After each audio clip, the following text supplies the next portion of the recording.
خب صدای من که اوکیه. صدای من چی؟ صدای تو هم اوکیه. صدای تو رو بعد خودم بالاتر بگم چون من صدام بای دیفالت بلنده.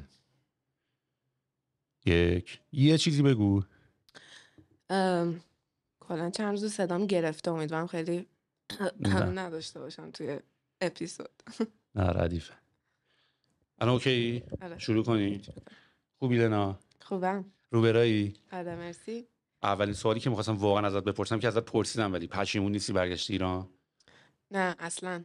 چرا؟ و باور میشه از وقتی که برگشتم که تقریبا من مثلا فکر کنم 93 94 برگشتم، هیچ وقت حال پشیمون نشم، یعنی هیچ مثلا یه روزم نبوده که بگم وای چی کار کردم، مثلا کاش میموندم. چند وقت پیش رفته بودی که برگشتی؟ ببین 18 سالم که بود رفتم برای دانشگاه، رفتم UBC ونکوور. البته بچه ترکه بودم، یعنی طرفای 5 سال، بین 5 تا 8 سالگی هم یه دور با اون موقع مهاجرت کرده بودیم سمت لندن تو انگلیس، ولی خب برگشتیم. ولی 18 سالگی من خودم تنهایی رفتم کانادا و رفتم ونکوور. دورت هستم یه 4-5 سال طول کشید. یه سالش اکسچنج بودم، رفتم تورنتو 6 ماه، یه 6 ماه رفتم لندن انگلیس و اینجوری لیسانسم تموم شد. چی خوندی؟ مهندسی ژئوتکنیک. بین لیسانس و فوق لیسانس هم یکی 2 سالی فاصله افتاد که یه مدتش هم ایران بودم، اومدم اینجا کارآموزی کردم، میخواستم معماری بخونم برای فوق لیسانس. اینجا یه شرکت معماری استخدام شدم، کارآموز بودم. بعد توی این مدت هم داشتم اپلای میکردم برای دانشگاه و اینا که نیویورک پرت قبول شدم و برگشتم برای دوره دوم تحصیلم، رفتم امریکا این سری. چرا جالب ولی این داستان اکسچنج رو تو استفاده کردی. یعنی من یکی از پشیمونیام اینه که من چرا از این قضیه استفاده نکردم، چون این اواخرم خیلی هم روالتر شده. یعنی مثلا بچه‌ها شروع میکنن میرن مثلا یه 2 سالشو یه جا درس میخونن، 2 سالش یه جا دیگه درس میخونن. بعد مدلای خیلی جالب دیدم، مثلا تو کشتی درس میخونن، خیلی چیزای عجیب غریب آره اکسچنج های خیلی جالبی به وجود اومده و من خودم یکی از ناراحتیام اینه که چرا من از این استفاده نکردم. البته من خودم خیلی جابجا شدم، یعنی من جزء کسایی ام که اصلا مثل آدم درس نخوندم. یعنی منم اول رفتم سنت جان توی یونیورسیتی تو نیو برانزویک، تو UNB بود، یونیورسیتی اف نیو برانزویک. بعد رفتم تورنتو. بعد تو تورنتو منم 2 تا دانشگاه عوض کردم. منم خیلی پروسه عجیب غریبی داشتم. خب خوبه، هر کدوم از اینا یه هم سختی خودشو داره ولی تجربه کاملا متفاوته دیگه. اصلا من اینش باحاله. از جایی که همین الان هستم، یعنی همین جایی که الان نشستیم من تو داریم صحبت میکنیم و من میتونم دونه دونه برگردم عقب، همه اتفاقا رو به هم وصل کنم، بگم من رفتم اونجا که اونجا بود که اینجوری شد که اونجا بود که الان اینجا. آره. یعنی هر موقع به عقب نگاه میکنی میتونی وصلش بکنی و واقعا هم تیکه تیکه تاثیر داره. یعنی واقعا یه فیلم بود باترفلای افکت، یه همچین فازی بود دیگه که اگه حتی یه پروانه یه جایی داره باد میزنه ممکنه اون باد زدن بال پروانه تو یه جای دیگه به مثلا سونامی تبدیل بشه اصلا. آره دقیقاً. بر من واقعا اینطوری بود، یعنی تک تک این تجربه ها که هر کدومش اون موقع مثلا سختی خودشو داشت. یا مثلا من یک دلیلی که اصلا از ونکوور تصمیم گرفتم که اکسچنج پروگرام رو امتحان کنم چون ونکوور خیلی حوصله‌ام سر رفته بود. یعنی یه شهر خیلی دیگه غرب ترین، آره دیگه غرب ترین، من شهر اگه بخواید اون نقشه نگاه کنید دور بود، واقعا از اتفاقای جهانی دور بود. بعد خیلی حالا حال خوب طبیعتی داشت، صلح‌آمیز بود و اینا، ولی من تو سنی نبودم که دنبال این چیزا باشم، دنبال هیجان شهر بودم. واسه همین اون موقع از یک حال دیپرشنی انگار که رفتم سراغ این که برم یه جای جدید رو تجربه کنم و سختی خودشو داشت، ولی میبینم که چقدر خوب بود که اینطوری شد. تو موقعی که اصلا رفتی توی این دنیای استارتاپ و کارآفرینی و اینا بودی یا نه؟ چون یکی از پوینت هایی که من میخوام مثلا راجعش همیشه حرف بزنم اینه که یه سری آدم همیشه اصلا خیلی قفلن که آقا نه بمونین ایران و ایرانو درست بکنین و از این داستانا. من اینجام که اون که قبول، ولی میخوای بری ببینی دنیا چه خبره، یاد بگیری، بعد علمتو بیاری برگردی ایران. قدیم هم اینطوری بود، قدیم هم خلبانه میرفت بیرون کشور تحصیل میکرد. یعنی یکم این داستان رفتن و موندنه هنوز که هنوزه مثلا راجبش خیلی بحث اضافی میشه به نظر من، به خاطر اینکه اصلا بحث رفتن یا موندن نیست. مثلا الان هم که دیگه یه مقداری راحت تر شده، آدمای سریع هوای بلیط هواپیما میگیری میری میای دیگه، اون جنبه مهاجرت رو دیگه نداری. آقا ما رفتیم دیگه تا 20 سال دیگه نبینیم هم دیگه رو. آره مهاجرت با کشتی نیستش، ولی آره. خب الان باز هم یعنی من میبینم که خیلی ها میخوام برن و خیلی ها نمیتونن برن و مثلا چقدر غمگینشون میکنه. یه چیزی گفتی که قبلا مثلا میرفت درس میخون میومد، این قبلا خیلی من احساس میکنم تو ایران روالتر بود که واقعا اوکی بود که تو یه بازه رو بری درس بخونی تجربه کنی و با هدف برگشت این کار رو میکردی. ولی خب الان اینطوری نیست، یعنی به نظر من اینش یکم بده که اینطوری نیست. منم خودم وقتی 18 سالم بود بستم که برم، یعنی اینجوری بودم که من نمیخوام اینجا زندگی کنم، ولی تجربه اونجا متوجهم که یکم اولویتامو جابجا کرد، یکم متوجهم کرد که اینجا چه خوبیای جالبی داره و شاید بر من ارزشمندتر باشه، مفیدتر باشه، بهتر باشه. در جواب سوالتم نه، من 18 سالم بود از وقتی رفتم نه تو فاز دنیای تک و استارتاپ بودم، حتی بیزنس هم تو فازش نبودم، یعنی یه برنامه خیلی کلی داشتم که معماری بخونم و معمار بشم و خب اونجا یه ساختاریه که مثلا تو فوق لیسانس معماری میخونی، واسه همین لیسانس هم مجبورم یه چیز دیگه بخونم، بعدش هم رفتم معماری. ولی وقتی که رفتم اون 3 سال نیویورک برای فوق لیسانسم، یه سالشو بیشتر تموم نکردم، بعدش دیگه برگشتم. با هدف ساخت کشور هم برنگشتم یعنی همیشه اینطوری هستش که آدم ته دلش میگه که خب من دوست دارم اینجا تاثیر بذارم، چیزی که یاد گرفتم برگردونم با خودم. ولی یکم بخوای راستگوتر باشی به نظرم در نهایت موقعیتیه که واسه خودت میبینی و حال خوبیه که شاید حالا خودت بتونی به و دست کار بیاری. درستی هم هست. یعنی به نظر من اصلا اولا این ادعایی که داری میگی برای ساخت کشور دارم میام، یعنی تو اول از همه گلیم خودتو از آب کشیدی بیرون، کار خودتو راه انداختی، حالا میخوای بری مرحله بعد. حالا درسته که مثلا ممکن یه سری کارایی میکنی با بشه که اون اتفاق بیفته، ولی به نظر اون اتفاقا خیلی مینیماله. من آره. خودم یه مقداری آدم پرکتیکال تریم، یعنی خیلی کم عملگراترم. یعنی اصلا از این فاز دیدی که مثلا میگن اگه میخواین اصلا آشغال نریزین، اگه هر نفر آشغال نریزه شهر تمیز میشه، یا هر کی یه درخت به کار مثلا. ولی من میتونم که چه کار قشنگی، ولی خب این که مشکل ما رو حل نمیکنه. یعنی دنبال یه حالت پرکتیکال تریم. و به نظر من مثلا یه مقداری آخه توی این داستان هم هست که تو هواپیما هم وقتی هواپیما داره سقوط میکنه، نمیدونم دیدی یا نه، مثلا وقتی دارم به یاد میدم نه نه، ولی مثلا وقتی همونجوری که اولش داره آموزش میده و اینا، میگه وقتی هواپیما داره سقوط میکنه اولین ماسکه که میاد پایین و اول خودت بذار بعد بده بغلی. میدونی واسه همینه که تو اول خودتو ریلکس کن، خودتو به یه مرحله برسی که میتونی راحت فکر کنی، راحت پول خرج بکنی، راحت به هر کاری که میخوای بکنی انجامش بدی. بعد حالا برو مثلا برو مرحله بعد برو به کشورت مثلا یه خدمتی هم بکن. بعدش هم حالا اصلا از اینا هم که بگذریم، الان به نظر من دیگه واقعا دنیا یه کره زمینه دیگه. یعنی من خودمو خیلی گلوبال سیتیزن میبینم تا اینکه حالا این کشور و حالا خیلی هم ارق اونطوری ملی گرایی و اینا رو 100% که داری، یعنی یه چیزی که تو نهادینه شده. ولی مگه فقط آدمای ایران کمکت کردن؟ میدونی یعنی مثلا من معلمم که ایرانی نبوده، دوستامم که ایرانی نبودن، کشوری که بهم خدمت کرده و سرویس داده و به اصطلاح مثلا یه طرح خوشگل کردم که ایرانی نبوده.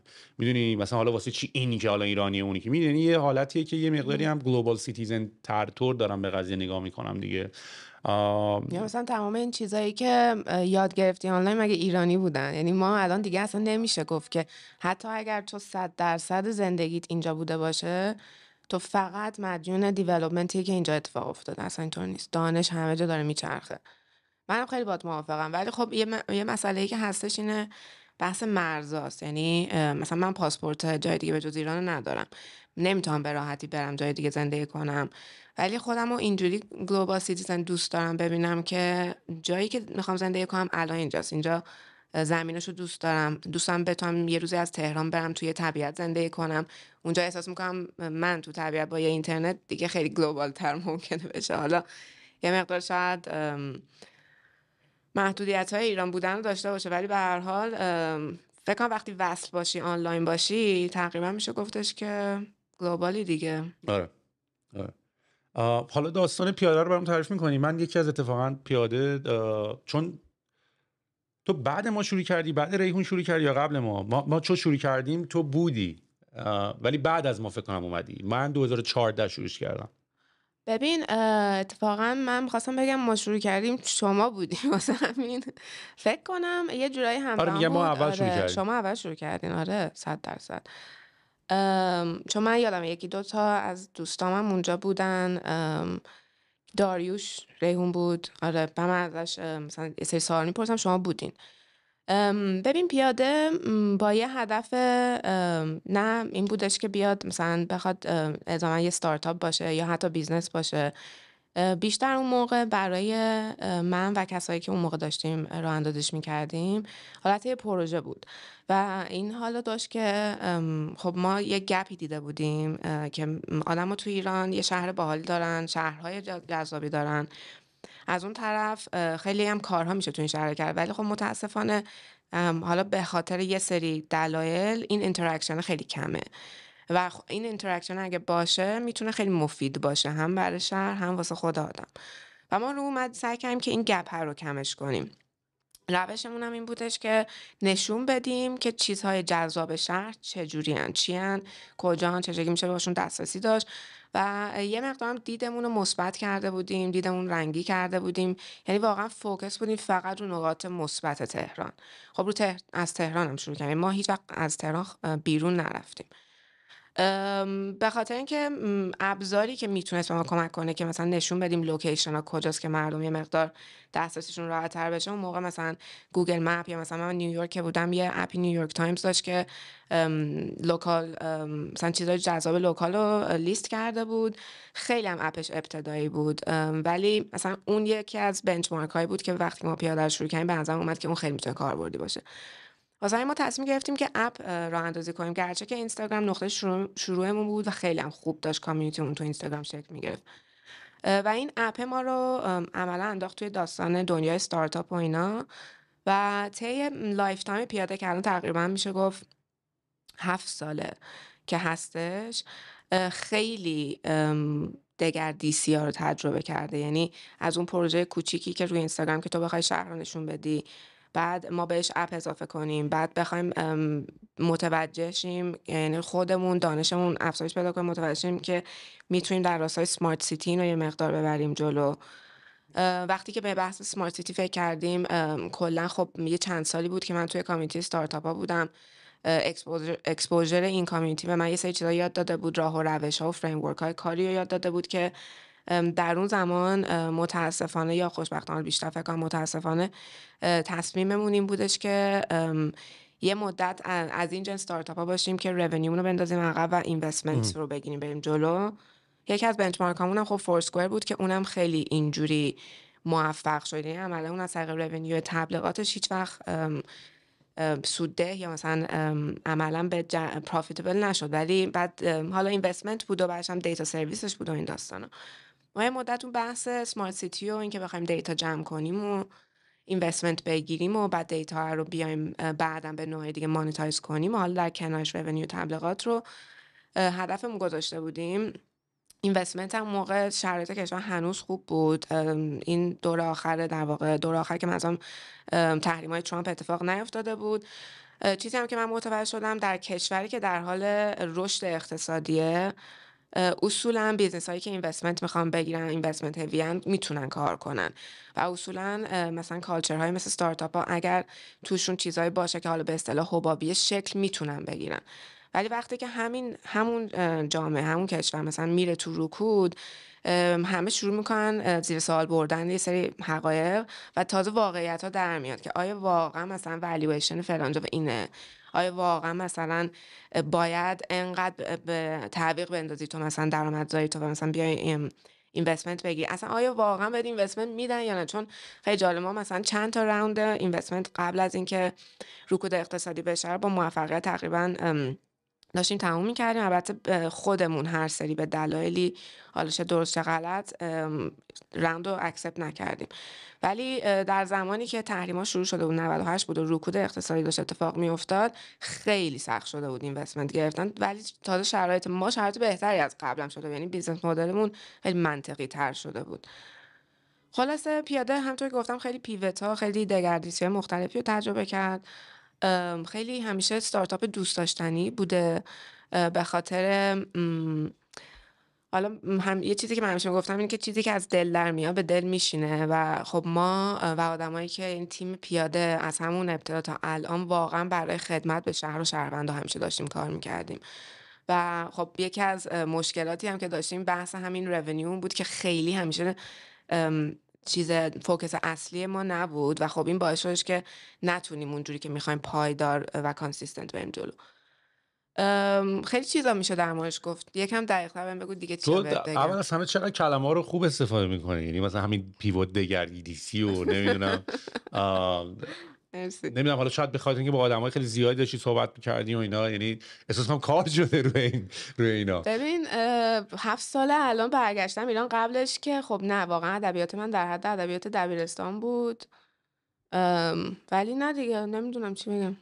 کار تخصصی نکردم روش. نه آخه مثلا چند وقت پیش دوباره با یکی از بچه‌ها داشتیم بحث می‌کردیم راجع به همین موضوع، مثلا این بحث این که آقا چرا انقدر مثلا تیکای انگلیسی میپرین و اینا، که حالا واقعا هم به حق خیلیاش، ولی خب مثلا من اینطوری خب من بچه‌ام بودم که راست کلیک که نمی‌کردم، میدونی، یعنی از همون بچگی ما رایت کلیک میگفتیم، یعنی یه سری کلمه‌ها رو شاید توی الان، یعنی من نمیدونم اگه مثلا من و تو ضبط نمی‌کردیم آیا داشتی باز میگفتی دگر دیسی مثلا میگفتی. ببین راستشو بخوای من قبلا بهم نقد شده تو پادکست‌ها که انگلیسی خیلی استفاده می‌کنی کلمات، واسه همین تلاشم این هست که فارسی و یعنی الان من و تو اگه ضبط نمی‌شدیم یه جا نشسته بودیم باز همین استفاده می‌کردیم، نه میگفتی پیوت دیگه، میدونی. آره ولی یه چیزی هم که هستش، تعصبی هم ندارم به فارسی و پاس داشتم، به خاطر اینکه در راسته همون گلوبال سیتیزن بودنه، به نظرم هیچ ارزش خاصی ممکن خیلی دوست نداشته باشن این حرفا، ولی در این نیستش که تو یک زبونی رو پاس بداری. یعنی مخصوصا وقتی که الان خیلی روش‌های کامیونیکیشن دارن جنرال تر میشن.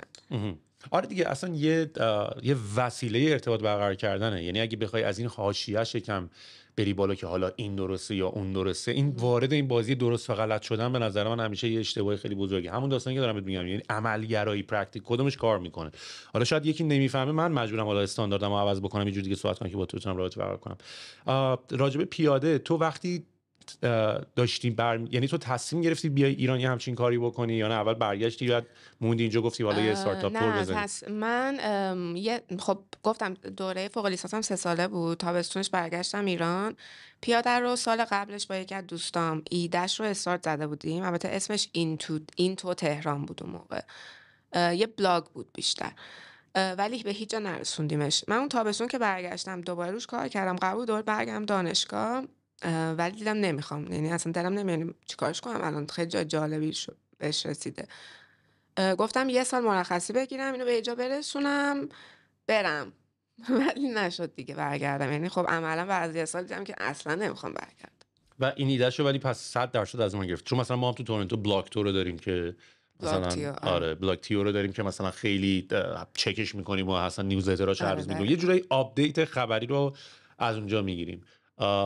و تو گفتی مثلا تو نیویورک تایمز یه حالت مپ تور داشتین که مثلا اینا رو همه رو توش مارک کرده بودن و اینا، یعنی پس 100% این ایده ها توی ذهن ناخودآگاه تو شکل گرفته بود که آره کاملا. اون اکسچنج هایی که بهت گفتم، خب من خیلی تنها و دوست داشتم تو همه شهر تورنتو مثلا لندن و نیویورک اینا، ولی واقعا در نهایت تنها بودی دیگه، شهرهای بزرگن و آدما خیلی وقت ندارن که همدیگه رو ببینن.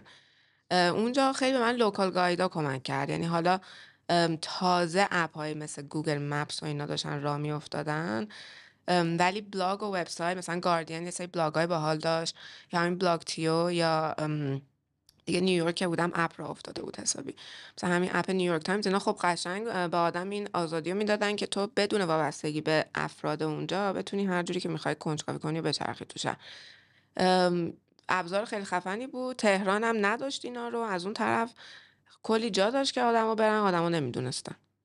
آره ولی و واقعا آخه چون یادمه که ایران توی بازی زمانی یکی از بیشترین ایرانی ها، بیشترین بلاگرای دنیا بودن، فکر کنم تو دنیا سوم بودیم و یه سری سایت ها همون اولش بودن، ولی یه همچین چیزی شبیه بلاگ تیو یا یه چیزی که راجع به شهر باشه و اینا رو نداشتیم اون موقع. یعنی مثلا اگه یه ایونتی قراره یه جا برگزار بشه، یه چیزی توی شهر دوچرخه سواری قراره انجام بشه، مثلا ما هم چیزی نداشتیم. نه و پس باید ببین من نمیدونم شما بیشتر فکر کنم فوکستون روی اپلیکیشن موبایله، چون وبسایتتون خیلی شبیه بلاگه، یعنی قشنگ وبلاگ وبسایته. ببین الان که متاسفانه نه اپمون بالاست نه وبسایتمون. حالا این به خاطر مشکلاتی که تو 2 سال گذشته داشتیم. یعنی 2 سال گذشته برای پیاده خیلی نقطه کلیدی و عطفی شد. یعنی حالا بهش میتونیم برسیم بعداً، ولی عملاً ببین آره اون موقع فوکس ما رو اپ بود، ولی میگم مثلا یه مقدار گیر ترند بودن اپ هم افتاده بودیم، به خاطر اینکه الان من مثلا با تجربه الانم بیشتر به این فکر میکنم که این میدیاها کدومش ابزار خوبیه واسه هدفی که تو داری.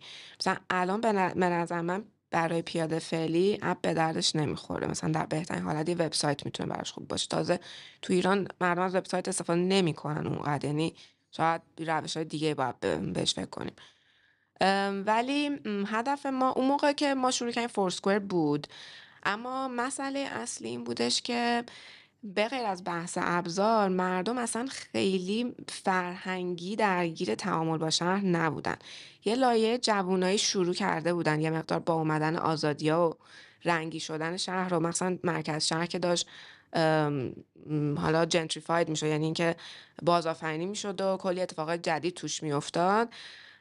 یه موجی از کافه‌های جدید داشتن راه میافتادن، مثلا ایونت های جدید، گالری ها داشتن باز میشدن. همه اینا همزمان ما هم شروع به کار کردیم و مهمترینش این بود که این نقاط شهری شروع شدن، این لوکال بیزنس ها شروع شدن پا گرفتن، چیزایی که واقعا مثلا 10 سال قبلش نبود. مثلا 10 سال قبلش 4 تا کافه تو در بهترین حالت تو تهران نمیتونستی اسم ببری. از مثلا 94 تا 96 100 تا کافه تهران توش اضافه شد. تازه من فکرم خیلی بیشتر از این است. 100 تا کافه مثلا قابل چیز مثلا اتکا بشه که در نظرشون گرفت. این ترند شروع شده بود، میگم واقعا با برجام بود، یعنی برجام اتفاق افتاده بود، یه امیدی تو کشور بود، رشد اقتصادی داشت اتفاق میافتاد، کلی آدم برگشته بودن ایران. یعنی من از همه دوستام که اون موقع مهاجرت کرده بودن از دانشگاه رفتن همه برگشته بودن ایران. ما هم با این موجه رفتیم جلو، یعنی ما دیدیم ما هم دوست داریم که سهیم باشیم تو این اتفاق شهر و به عنوان کسی که بتونه این ارتباط رو بین لوکال بیزنس ها و شهروندان ایجاد کنه شروع به کار کردیم. یه فرقی که با فورسکوئر رو مثلا فرض کن اون موقع یه اپی بود به اسم دانرو یا مثلا کی کجاست یا دیتا شهر رو اینا داشتیم، پیاده چون کانتنتش نه در واقع مزیت رقابتیش بود، چون داشت با یه عشقی و یه نالج خیلی خوبی و یونیکی در مورد شهر حرف میزد. به واسطه ما مدل کانتنت گدرینگمون که یه UGC مدیریت شده بود، عملا ما تونستیم به این اطلاعاتی که داریم میدیم به آدما یه روحی بدیم و یه داستانی بدیم و برای اونا جذابیت خیلی بیشتری علاوه بر این ایجاد کنیم که فقط بهشون یه ابزاری بدیم که برو تو این پوینت آف اینترست. مثلا اگه دانرو یا فورسکوئر داشتن این کار میکنن، پیاده داشت کلی در مورد اون لوکیشن حرف میزد، فیلم میساخت، عکس میگرفت، ولی توسط بچهای پیاده. یعنی توسط این یوزر بچه‌های جنریتد پیاده. کانتنتتون مال آدمای رندوم نبود. آدمای رندوم نبود. پیاده چی بودن که مثلا در یه مقطعی فکر کنم به 100 خورده ای هم پیاده چی رسیدیم، ولی مدیریت شده بود همونطور که میگفتین. یعنی ما مثلا چیز داشتیم، فراخوان داشتیم که بیایم پیاده چی شین، مصاحبه میکردیم، ترینشون میکردیم، عکاسی بهشون یاد میدادیم، نوشتار بهشون یاد میدادیم، برنامه محتوا بهشون میدادیم که بریم فلان جاها، کانتنت میومد، پالایش میشد توی یعنی پست پروداکشنش انجام میشد، منتشر میشد. ما اصلا کار اصلیمون تولید محتوا بود دیگه عملا. و این شد که ما خیلی تونستیم تو این بحث ارتباط با شهره، به نظر من چی میگن تأثیر بیشتری از اپ‌های دیگه بذاریم، به خاطر اینکه خیلی همراه داستانش رو گفتیم بیشتر از هر کس دیگه. این الان چند تا اسم گفتیم، من برگشتم تو همون خاطرات گذشته، مثل همین کی کجاست و دانرو اینا همه تو همون بازهای زمانی که ما بودیم اتفاق افتاد. الان تکلیف این اپ‌ها رو میدونی چی شد؟ اینا الان هستن یا نیستن؟ ببین دانرو که نیستش دیگه. دانرو مال پیک برتر و پیک برتر فکر کنم هست هنوز، ولی دانرو فکر کنم متوقف. پیک برتر رو من میدونم که وقتی منم اومدم ایران، وقتی مثلا خواستم ریحون رو بزنیم، مثل که پیک برتر تو همه چی دستی داشته، یعنی از این اون میدیا جاینت گذشته بوده مثل قدیم. دقیقاً میدیا جاینت گذشته بوده. آره ساکسشن رو دیدی؟ آره ولی با یه روی کرده کانتنت نه و روی کرده تبلیغات، یعنی یه اونوری وایساده بوده. ولی آره دان رو الان دیگه نیست. کی کجاست میدونم که asset نقشهشون خیلی مهمه، واسه همین به عنوان یه اپ اینکه تو پیدا کنی کجا فکر کنم خیلی فعال نیست، ولی نقشه داره کار میشه هنوز اونا اصلا روش. محسن طالبینا رو همین داشتن کار آره میکردن، دقیقا. رو بیشتر رو API مپ داشتن کار آره میکردن. یه اوایل کرونا هم بود که باهاش صحبت کردم، متوجه شدم که دقیقا هنوز بحث نقشه داره میره جلو و حالا اون سرویسیه که دارن نگهش داشتن. بعد دیتا شهر فکر کنم دیگه نیستش. اونا هم آواتکی دیگه بودن فکر بگم کنم اگه درست برات یادم باشه، یا 2 تا راستش بودن مثل هم شبیه نمیدونم. بودن، 2 تا کمپانی. چقدر از این تیپ کمپانی‌ها خیلی داشتیم؟ بود آره، مثلا پین تاپین که اسم قبلی اسنپ تریپ بود. ام، یکی دیگه هم بود یه پینی تو اسمش بود، اونم دیگه نیست. یعنی کلا تمام اینایی که عین فورسکوئر بودن به خاطر مشکل بیزنس مدله، یعنی اینکه تو باید به لوکال بیزنس ها بگی بیان توی اپت تبلیغ بدن، کار نکرد مدلامون، به خاطر اینکه اصلا انقدر آدم اپ گردشگری شهری دانلود نمیکنن که تو بخوای یه ترافیکی بکشی که بعد یه مسیر سختی واسه یه ادورتایزر مثلا سنتی به وجود بیاری که بیاد اونجا تارگتد ادورتایزمنت بکنه که حالا یه سری آدم ببیننش. ببین اصلا توی فرهنگ ما اصلا یعنی تکی بود که یه بند من هنوز هستش که زیادی ادوانس واسه فرهنگمون، شاید هیچ وقت هم اینجا همچین چیزی اداپت نشه. مثلا اینجا خیلی راحت تر واسه مردم توی اینستاگرام تبلیغ دادن تا اینکه بخوام بن تارگتد اد توی اپا بدن. خلاصه اونا نیستن هیچ کدومشون تا اونجایی که من میدونم. دلیلی هم که ما تونستیم بمونیم دقیقا فقط به خاطر کامیونیتی اینستاگراممون بود. این به خاطر همین داستان محتوا و داستانی که داشتیم تعریف می‌کردیم این همه مدت، ما یک کامیونیتی خیلی قوی تو اینستاگرام تشکیل دادیم و موقعی که دیگه مثلا اوائل 99 بود و تقریبا هیچی دیگه واسه موندن، یعنی رونیو عده که نبود، ما یه پیوت اکسپریانس هم کردیم، اونم دیگه نبود به خاطر کرونا. تنها چیزی که بود کامیونیتی اینستاگرام بود که ما دوباره تونستیم از اون نقطه شروع کنیم و رشد کنیم. و خب بقیه چون نشدن کامیونیتی به نظر اومد که خیلی منطقی بود که بیزنس ها رو ببندن. تو اتفاقا من تجربه تو رو خیلی دوست دارم، یعنی به خاطر اینکه قشنگ از این تجربه هاست که یه بار به عقب برمیگردی، قشنگ میتونی بگی اشتباه من اینجا بود، اشتباه من اونجا بود. و اینم بگم مثلا من کمپانیای مثل فورسکور اینا هم هنوز از نظر بیزنس مدل مشکل دارن. یعنی مثلا ساوند کلاود مشکل داره، فورسکور مشکل داره، توییتر هم مشکل داره هنوز برای رونیو جنریت کردن. و این یکی از رونیو تبلیغات خیلی رونیو بدیه، یعنی واقعا جذاب نیست. ما الان رونیو پیاده الان تبلیغات به سنتی ترین مدل خودش، ما همیشه دوست داشتیم خیلی ادوانس و تکنولوژیکال باشه، نشد اون سنتیه داره جواب میده، ولی اما واقعا جذاب نیست دیگه، بخاطر اینکه یک حقیقتی توش نیست. یعنی تو در نهایت نمیدونی که داری واسه یوزرت کار میکنی، واسه ادورتایزرت کار میکنی، چی کار داری ببین کلا آخه یه مقداری هم اگه برگردی به عقب نگاه بکنی، خب ببین بیزنس مدل ادورتایزینگ به هر حال خیلی باعث شد که اینترنت به این حالتی که الان وجود داره ما بشناسیمش. یعنی نصف این تقریبا 99% حداقل برای ایران که خیلی مفید بوده، یعنی تمام وگرنه اگه فکر کنم همه این سرویس‌ها دونه دونه پولی بود برای ما ایرانی‌ها، میدونی مثلا همه تو مثلا گوگل خب به هر حال آره. و اصلا کلا خیلی باعث شد که خیلی از کسایی که نمیتونستن برای بیزنسشون بیزنس مدل پیدا کنن، یا از خیلی از کارهای مفیدی که دنیا اتفاق افتاد که براش شارژ کردن مستقیم کار راحتی نبود، ولی باعث شد که مثلا این بیزنس راه بیفتن. ولی یه داستانی که وجود داره اینه که مثلا من خودم با چند تا از دوست دیگم که استارتاپ دارن و اونا هم روی بیزنس مدل ادورتایزینگ خیلی حساب باز کردن. ببین چون تو حالا مثلا یه چند تا ویزیت داری میگیری، دلیل نمیشه که الان توی این بازه زمانی تو بتونی روی تبلیغات خیلی حساب باز بکنی. ببین مثلا تو مثلا تنها تبلیغات ولی واقعا برای گوگل یعنی میک سنس میکنه، چون توی گوگل تو به عنوان یه کسی که داری سرچ میکنی داری اینتنشن تو نشون میدی، داری میگی آقا من دنبال آیفون قرمز میگردم و تو داری کاملا تبلیغ خیلی رلوونتی میگیری. یعنی این تمام این داستان ادز تارگتینگ و نمیدونم مثلا فیسبوک، یعنی واقعا دنیای فیسبوک و دنیای گوگل مدلشون جفتشون تبلیغاته، ولی واقعا دو نوع تبلیغات فوق العاده متفاوتن. یکی باید از تو دیتا جمع کنه، پردیکت بکنه، پیش بینی بکنه که تو ممکنه چی بخری. یکی تو بهش داری میگی من اینو میخوام بخرم، همونو بهت داره بهت میده. و به نظر من مثلا برای یه چیزی شبیه گوگل همچنان هم این کار میکنه و تمیز هم کار میکنه.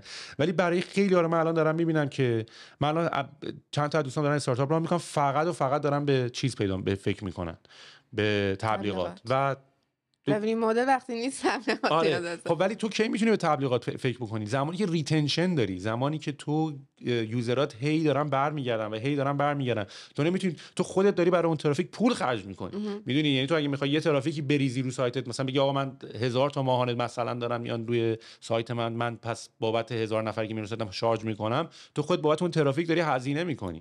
چقدر میخوای از ادورتایزر بگیری که هم ترافیک خودت رو ساپورت بکنی، هم بخوای مثلا یه پولی هم از اونور در بیاری. برای همین یه مدل تلویزیون هم الان دیگه ادورتایزینگ براش خیلی درست کار نمیکنه. میدونی، چه برسه مثلا برای خیلی بیزنس‌های دیگه. ولی میخوام بگم که یعنی ادورتایزینگ یه جاهایی هنوز خیلی میک سنس میکنه و کار میکنه، ولی الان دیگه یه حالتی شده که آقا به قول همین که داری میگی نمیدونم چیکار کنم پس ادورتایزینگ. میدونی خیلی هم حالا میک سنس میکنه. ببین مثلا یعنی مثلا الان برای پیاده من میتونم بفهمم که جای جواب میده، ولی یه نکته دیگه هم هست، اسمش اون وقت استارتاپه یا نه؟ چون تو میتونی یه بیزنس خیلی خوب داشته باشی، خودت هم حال بکنی، 2-3 نفر دستیار و مستیار هم بگیری، اش بکنی، پولم در بیارین.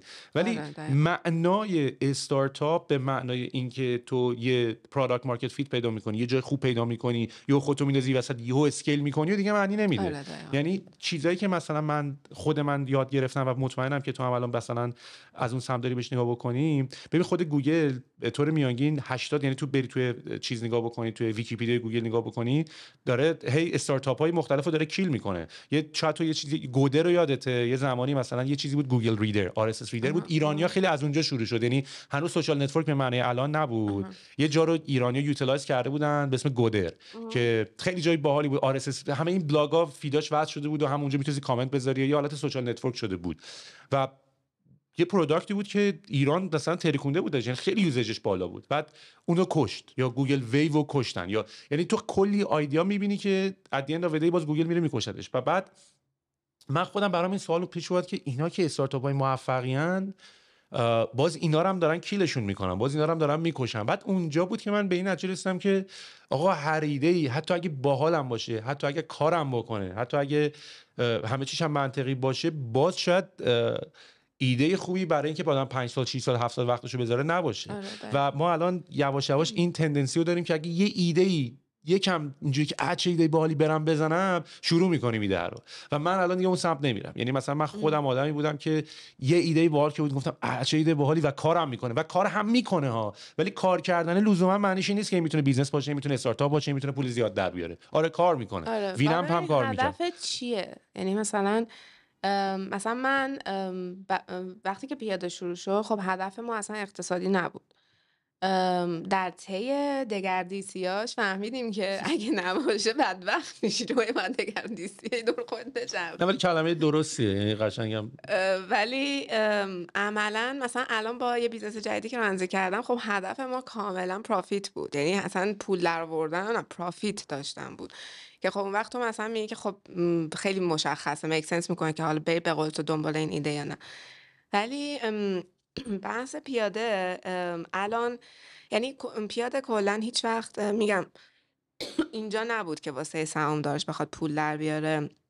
یه جوری میشه گفت یک نوع کارآفرینی اجتماعی عملاً، که برای این بود که شهر رو بخواد شهروند و شهر رو به هم وصل کنه و کاملا به خاطر یک هدف فرهنگی و شهری این کار بکنه. یعنی بنفیتی میدید در دو طرف اگر این اتفاق بیفته.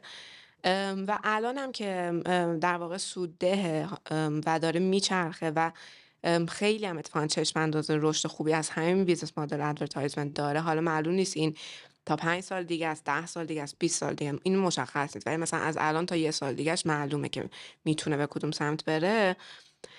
دلیل این که هست و دلیل این که آدمایی که دارن توش کار میکنن باز به خاطر همون کارآفرین اجتماعی است. یعنی در نهایت ما وقتی که پیاده در سال 99 آخرین پیوتش رو انجام دادیم، با این هدف دوباره نبود که بریم پول دار بشیم از طریقش. با این هدف این بود که این بتونه به عنوان یک ماهیت مستقل خودش بچرخه، ما دیگه نیایم هی پول تزریقش کنیم. اون کار نمیخواستیم بکنیم، ولی تا زمانی که داره ارزش ایجاد میکنه واسه مردم این شهر بتونه بچرخه و مستقل هم بچرخه. و خب ارزشی که پیاده داره ایجاد میکنه، حالا به غیر از اصلا بگم که آدما رو آشنا میکنه فعلا اینا، در یک کلام مثلا حال خوبه.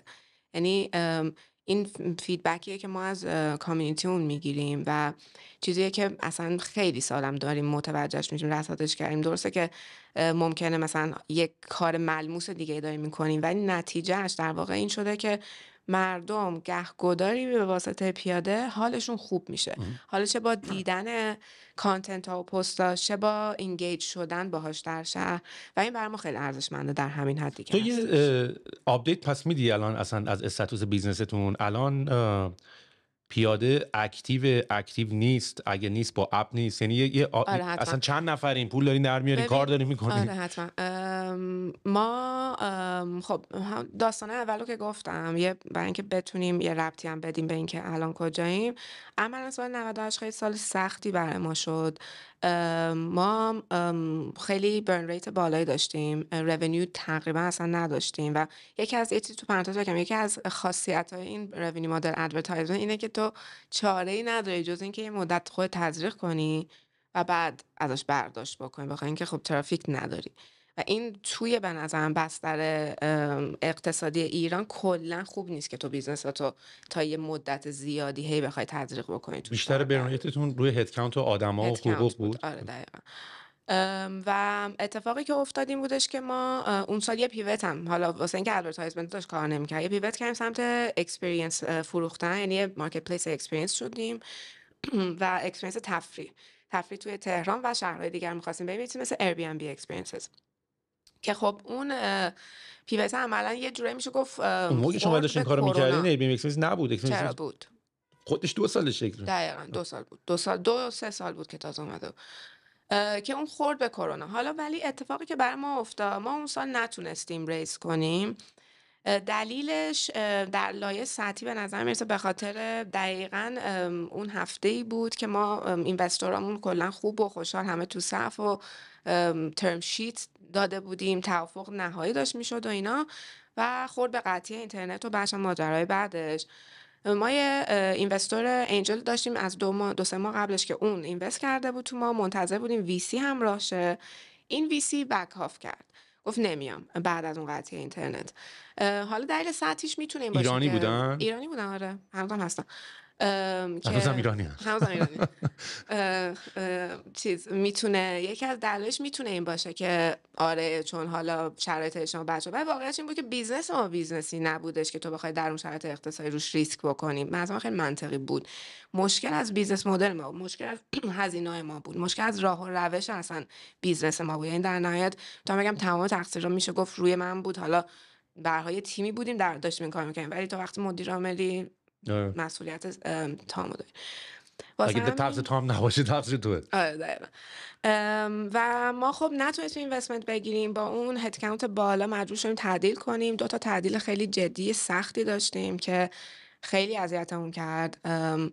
و یعنی 2 ست تعدیل 2 ست تعدیل تیممون رو خیلی اذیت کرد. طبیعتا ما تیم ما خودش کامیونیتی بود، یه خانواده بود، و واسه همین این جداییه برامون خیلی کار دشواری شد. در بزرگترین حالت چند نفر بودین؟ اوایل 98 که 50 تقریبا 50 نفر بودیم، ولی این تقریبا مثلا به 35 اینا رسیده. میشه بگی این 50 نفر ترکیبشون مثلا مهندس بودن، پیاده چی بودن؟ ببین نه، پیاده که همه آوتسورس بودن. یه تیم تقریبا تیم فنی پول بود. آره پروژه پول میگرفتن. تیم فنی بود، تیم کانتنت بود، تیم مارکتینگ بود، و حالا یه بک آفیس بود که در واقع اچ آر و فایننس و ادمنستریشن اینا رو انجام میداد. ما کلا به خاطر دگردیسیامون خیلی گنده شد تیممون. یعنی هی هر سری آدم جدید بیار لیاف نمی‌کردیم. نه، به خاطر اینکه داشتن در جاهای ارزش به وجود می آوردن و خب اصولاً هم خوب بود شرایط، میتونستیم میگم خیلی یهویی اتفاقا افتاد. باز همش میگم به خاطر میس منیجمنت من بود طبیعتا، بخاطر اینکه یهویی یه سری اتفاقا افتاد. ولی عملا 2 تا تعدیل داشتیم، تعدیل خیلی سخت بودن. ولی با یه تیم 5-6 نفره که فقط روی پروداکت مارکت پلیس کار بکنه و بتونه سپلایر ها رو منیج کنه موندیم. 5-6 نفر بود، رفتیم زاویه اون موقع، دفترمون هم پس دادیم که دیگه خوردیم به کرونا. و کرونا که اتفاق افتاد اصلا منطقی نبود که بیزنس مدلی که مستقیما کرونا افکتش میکنه، چون یعنی اکسپریانس یه سری آدمو جمع کنی تور بذاری رو بخوای و تازه 2 ماه 3 ماه این بیزنس مدل لانچ کردی و اصلا چیز ساستینبل نیستش، رو بخوای بیای روی یه بلک سوان کرونا بخوای نگهش داری. و واقعا تیممون هم تیم خیلی خوبی بود اون موقع، یعنی هم از نظر هزینه‌ای که باید می‌کردیم برای نگه داشتنش و هزینه‌اش بالا بود، هم آدمای خیلی با استعدادی بودن که خب یه جورایی عادلانه نبود نگهشون داشتن در شرایطی که کار خاصی هم دارین نمی‌کنین. منطقی هم نبود، اقتصادی نبود. ما مجبور شدیم اون تیمم لی‌آف کنیم و من یه نفر موندم. و بعد خب یه سری شیرهولدر داشتم، بیزنس فامیلی بودیم. البته که ما علاوه بر خانواده اون که شیرهولدر بودیم، حسام آرمنده‌ای هم پارسال به عنوان انجل اینوست کرده بود. واسه همین شرایط طوری بودش که من باید یک برنامه پروپوز میکردم برای ادامه، یا باید انحلال شرکت در واقع اتفاق میافتاد که نشستم در واقع بررسی کردم یه بیزنس مدل جدید بر اساس رونیو تبلیغاتی که تنها چیزی بود که من ازم میرسید میتونه کار کنه، ولی روی اینستاگرام و سوشال میدیا کلا، نه دیگه با اپ و وبسایت، چون ما نه پولش رو داشتیم که اون سرویس ها رو بیاریم بالا، نه اصلا جواب میگرفتیم ازش. چیزی که میدونستیم جواب میده اینه که تو پول بگیری توی اینستاگرام پست بذاری. این جواب میداد برامون و همین راهو شروع کردیم. یکی دو تا از بچهای قدیممون دوباره بهمون پیوستن با یه تیم خیلی کوچیک و خیلی سبک، یعنی تقریبا اکثر فانکشنامون اوتسورس بودن که ما اگر لازم شد بتونیم قطعشون کنیم، مثلا دوست نداشتم دوباره استخدام کنیم، تعدیل بخوایم بکنیم.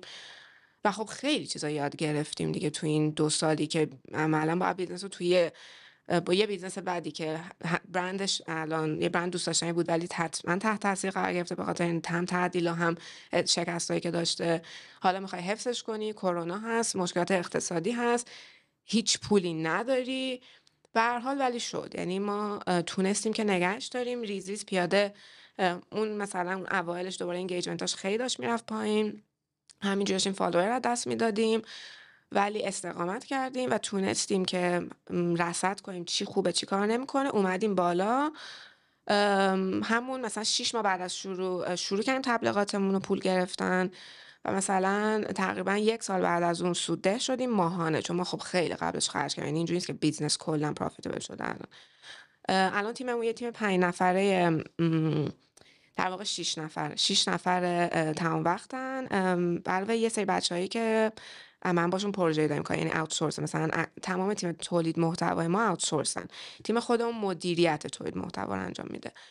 کل این 2 سال ریموت بودیم، ولی الان دیگه یعنی به جایی رسید که خب هم بحث اقتصادی خیلی برامون مهم بود که فعلا موضوعیه که در مسیر خوبی افتاده. چیزی که باید اتفاق بیفته در ادامه خب گسترده کردن این کانال های ارتباطی با مخاطبامون. مثلا ما الان کانال اصلیمون اینستاگراممونه که خب این دوست نداریم، خیلی ریسک داره واسمون. من در واقع نقش اجراییمو دیگه بعد از تقریبا 1 سال و نیم بعد از همون پیوت آخر چیز کردم، میشه گفت درخواست کردم که دیگه مدیر عامل نباشم. یه سری مسئولیت‌ها جای دیگه داشتم قبول میکردم و پی پروسه شروع کردم به دنبال مدیر عامل که الان خدا رو شکر یه مدیر عامل خیلی خوب هم پیدا کردیم و قراره که به زودی آنبوردش کنیم. داریم دوباره دفتر میگیریم. خلاصه این 2 سال رو گذروندیم با شرایطی دیگه، یعنی یه حالت تا اون یه جایی میشه گفت هایبرنیت کردیم. خب انقدر کوچیک کردیم، انقدر سبک کردیم که بتونیم با بالا پایین بشیم. در کنارش تونستیم کامیونیتی رو دوباره زندهش کنیم و این دقیقا عید، ما اصولا نمیدونم اینو میدونی یا نه، ولی عید هر سال فستیوال نوروز میگیریم و کلی برنامه باحال میذاریم واسه کاری که میشه تو تهران کرد. این عیدم دوباره برگزارش کردیم و یه اسم گذاشتیم بازگشت به شهر، یعنی عملاً یه جوری هم بازگشت آدم بعد از 2 سال کرونا به شهر بود، هم خود پیاده یه بازگشتی داشت. و الان که داریم صحبت میکنیم واقعا خیلی به اتفاقایی که افتاده نگاه که میکنم، اولین حسم اینه که افتخار میکنم بهشون. یعنی ما یک شکست خیلی گنده رو تجربه کردیم، ولی تا پای انحلالم رفتیم اما برگشتیم و این خیلی تجربه عجیب و جالبی بود.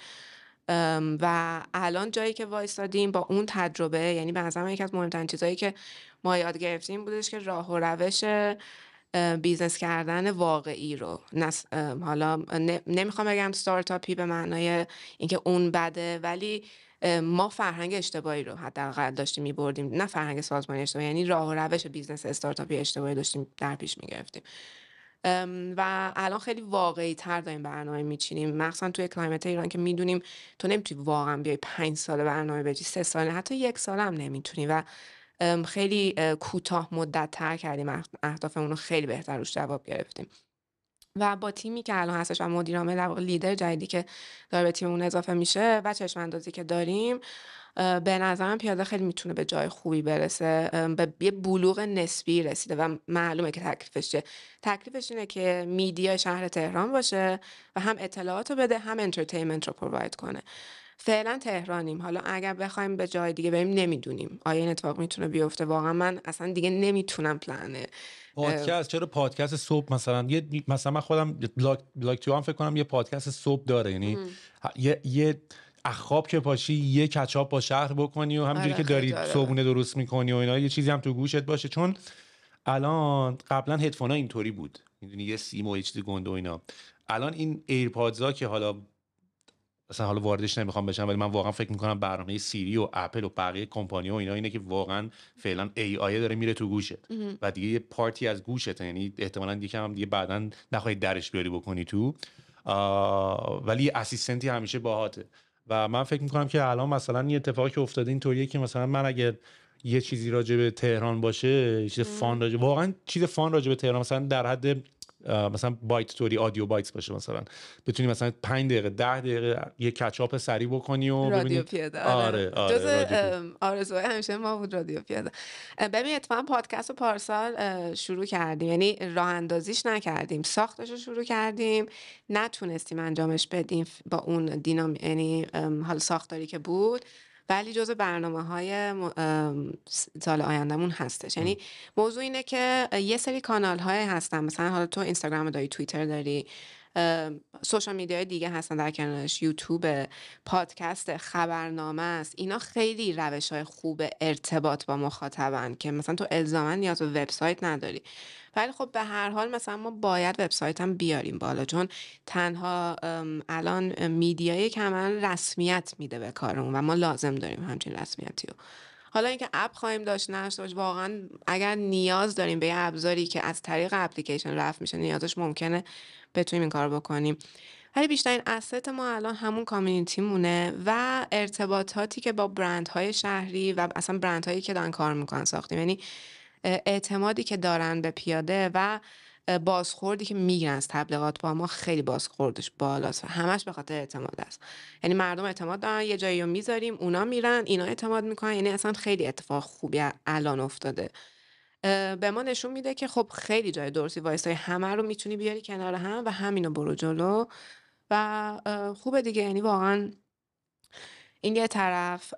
خب من همونطور که گفتم الان نقش اجرایی ندارم اونجا، ولی بیشترین لذت رو دارم میبرم از پیاده در این 7 سال گذشته، به خاطر اینکه مخصوصا با این فستیوال آخر که تمام خستگی 7 سال از تنم در اومد، یک استقلالی پیدا کرده از من و این به من خیلی مهمه. تو خودت حتما میدونی که چقدر اگر یه استارتاپ بتونه از فاوندرش جدا شه و بتونه باز بره جلو و ثرایو کنه چقدر ارزشمنده و چقدر ممکنه کم اتفاق حتی بیفته، مخصوصا با پیاده که وابستگی من و پیاده هم خیلی زیاد بود.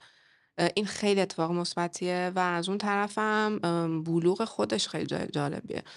امیدوارم مثلا از این جنس داستانا باشه که 5 سال 10 سال دیگه نگاه میکنی بتونی قشنگ این بالا پایینی عجیبی که از شروع 98 و حالا تا همین الان داریم تجربهش میکنیم رو بررسی کرد، دایسکت کرد، یعنی دید چرا اینطوری شد.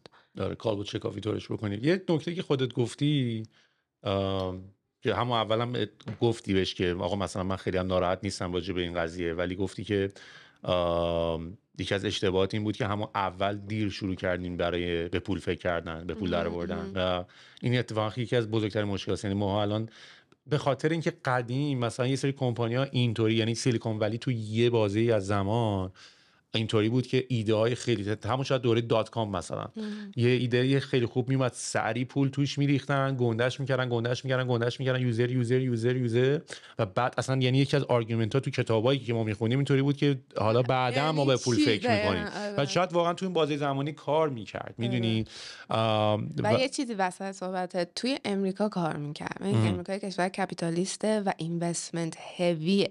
یعنی ببین حتی در رکود خودشون میتونن پول چاپ کنن و حالا تبعاتش هم میدن ولی میتونن این کارو کنن. مثلا این بحثا که داریم میکنیم من چند بار با خیلی‌ها زدم، یعنی یه سری از بچه‌ها که دیگه خیلی مثلا فاز استارتاپ دارن، آقا همه جا ما میتونه استارتاپ بزنیم، میگن که داداش دلیل داره همه اینایی که میبینی تو امریکا به وجود اومده ها، اصلا دلیل داره همشون هم تو یه جای نقطه آمریکا به وجود اومده. یعنی مثلا تمام این کمپانی که میبینی، ببین استارتاپ اصلا به معنای اینه که تو به دنبال یک مدل قابل تکرار درآمدزا میگردی. این اسم این تعریف استارتاپه و این داستان پیوت یا دگردیسی این دگردیسی هم که داری میگی اصلا معنیش همینه. یعنی پیوت اصلا چیز بدی نیست، یعنی پیوت به معنای این که تو همچنان داری هی رات و چات رو عوض میکنی تا این مدل رو پیدا بکنی، یعنی به اصطلاح هم پروداکت مارکت فیت رو پیدا بکنی. و این خب شبیه هم نیست، یه آرندیه، یه ریسرچ اند دیولپمنت. یعنی توی یه شرکتی تو قشنگ بازوی ریسرچ اند دیولپمنتی و این دوزاریه، این که دانش بنیانم افتادیم از همون فاز آرندی است. یعنی این که آقا اینا یه سری شرکت هن که همچنان در حال تحقیق بازار و پیدا کردن مدل‌های درآمدی هن و این اتفاق خیلیش فقط واقعا تو امریکا میتونست بیفته. یعنی تو ایرانی که 8 گیر و 9 واقعا نمیتونی مثلا بگی آقا من در حال تحقیق و بررسی بازار هستم، میدونی، ولی اونجا میتونستی این کارو بکنی. یا در شرایط رکودش اصلا نمیتونی بگی. ممکنه در صعودش سیاست این باشه که پول تزریق شه، آرندی ها اتفاق بیفتن، ولی تو رکودش نمیشه دیگه. و من مثلا یه چیزی که من یاد گرفتم همین فرهنگ استارتاپی خیلی جذابه. فریم ورک ها، ابزارها، دانشی که در واقع این کامیونیتی به همراه خودش داره، راه و روش نوین بیزنس عملا. ولی این در کنار به نظر من تجربه‌ای که از بیزنس‌های سنتی اومده و واقعیت‌هایی که از بیزنس‌های سنتی اومده میتونه خیلی آموزنده تر باشه. یعنی وقتی که تو مثلا من به عنوان یک کارآفرین اصلا بیزنس سنتی رو نمیشناسم، نمیدونم یعنی در نهایت اینه که چی میذاری که چی برداری، این فرهنگه هر چقدر بلدش باشم، ابزارشو بلد باشم، برای من اینجوری بود که در نهایت یه چیز خیلی گنده و نشی و اون این که اصلا بیزنس رو به طور دقیق متوجه نمی‌شدی و اون خیلی تو بیزنس های سنتی بهتر درک میشه. یعنی خب من خیلی گشتم این همه سال ببینم چه اتفاقی داره میفته، به نظر میومد ما داریم کارمون درست انجام میدیم، ولی خب مثلا نقدی که از میومد سمت ما اتفاقا از سمت مثلا بیزنسمنایی بود که حالا از پدر خودم گرفته تا آدمای دیگه که سنتی داشتن کار می‌کردن. مثلا ما نمیفهمیم چی میگی تو، مثلا منطقی نیست این همه پول گذاشتن که در آینده. فلسفی هم بخوای بهش نگاه کنی اصلا یعنی زندگی در آینده دیگه. نه ولی اصلا کلا تو ببین آخه به خاطر اینکه ما اینجوری خوندیم، یعنی ما استارتاپ اینجوری یاد گرفتیم، مثلا توییتر و اینا آقا برو پول بپاچ تا ببینم چی میشه، اصلا هم نمیخواد با هم صحبت بکنیم. یعنی بعدن حالا میشینیم با هم فکر میکنیم یه راهی براش پیدا میکنیم. آره یعنی اصلا حتی فیسبوک و اینا هم اینطوری بودن که آقا حالا بعدن میشیم یه راهی براش پیدا میکنیم. گوگل هم حتی اینطوری که بعدن میشینیم یه راهی براش پیدا میکنیم. و آخه اینطوری یاد گرفتیم، یعنی حقم داریم. ولی الان دوباره بک تو بیسیک داره انجام میشه. یعنی مثلا ما الان خود ما هم که الان توی ترایب کلی داریم مثلا هی یوزر میگیریم و هی ساین اپ ریت بالاست و کامیونیتی پلتفرم هم هست. یعنی مثلا من خودم آرگومنتم اینه که آقا بریم مارکت رو بگیریم، مثل وردپرس مثلا. وردپرس به عنوان یه فری سافت ور اومد، همه رو گرفت. حالا بعدن حالا مثلا من هاستینگ میفروشم، حالا مثلا یعنی یه راهی براش پیدا میکنم. وقتی من این همه یوزر دارم، مثلا وقتی من 100 میلیون مثلا یوزر دارم، 1% هم کانورت کنم، 0.5% هم کانورت کنم، ما وی آر ست، میدونی، یعنی اوکی برای اینکه این کارو بکنیم. و این طرز تفکر بود و شاید واقعا خب الان هم یه مقداری دنیا عوض شده. یعنی اون قولا اومدن بازی اونطوری رو دیگه انجام دادن، گرفتن و هنوزم روش خوابیدن. یعنی دیگه مثلا واقعا دیگه تو نمیتونی بیای حالا مثلا یه سوشال نتورکی بزنی که به اون عظمت بخواد رشد بکنه. سرعت رشدش هم خیلی بالاست. مثلا حالا ما داریم راجع به 100 تا یوزر تو روز داشتیم حرف می‌زدیم، اونا مثلا داشتن واقعا میلیونی داشتن یوزر تو روز میگرفتن. اینجوری بود که آقا اصلا فعلا من میرم بازی اسکیل. می‌بینی ما هیچ وقت مشکل اسکیل که تو ایران فعلا نداشتیم. یعنی میگن که ایشالله غمت اسکیل باشه ولی ما هیچ وقت به اون استیجی نرسیدیم که بگیم حالا آقا ما با سرورها نمیتونیم کچاپ بکنیم، من نمیتونم با نمیدونم رشدم کچاپ بکنم و اینا. و شارک تانک رو دیدی؟ مثلا شارک تانک یه خیلی باحاله، مثلا قشنگ دیگه تو شارک تانک آدم نگاه بکنه میفهمه دیگه، یارو با یه پروداکت در به داغون میاد میگه تعریف هم میکنه، هیچ کی هم نمیفهمه اینجوری که چیه اصلا، این اصلا ایده کار نمیکنه. سوال به اونجا که میرسه که رونیو چقدر پول درآوردی، اصلا بازی از اونجا شروع میشه. یعنی یارو مثلا ایده احمقانه بوده، ایده هیچی نبوده، یارو میگه چقدر درآوردی، میگه من پارسال 200,000 تا 300,000 تا فروختم، بعد یارو همه چشاشون باز میشه، دوباره اصلا بحث عوض میشه. یا یه جا هست یاری با یه ایده فوق العاده خوب اومده، هم عشق کردن و اینا، تا راجع به سلزش حرف میزنه دوباره قضیه. یعنی ما هم الان که مثلا دیشب جلسه همین بردمون رو داشتیم، اصلا صحبت راجع به اینکه یوزر گروث و اینا چقدر نیست دیگه، اصلا پول چقدر درآوردی، اون ولیدیشنه. چون همون حرفی که دارم بهت میزنم، چون الان دور زمانه هم که شده ممکنه تو یه چیز زردی درست بکنی که کارم میکنه، ویزیتش هم بالاست، ولی معناش دیگه الان معنای ترافیک، قبلا ترافیک معناش پول بود واقعا. میدونی قبلا هنوزم هست تا حدودی، ولی قبلا ترافیک واقعا پول، یعنی تو گوگل، عدد گوگل آنالیتیکس پول بود، عدد الکسا پول بود مثلا.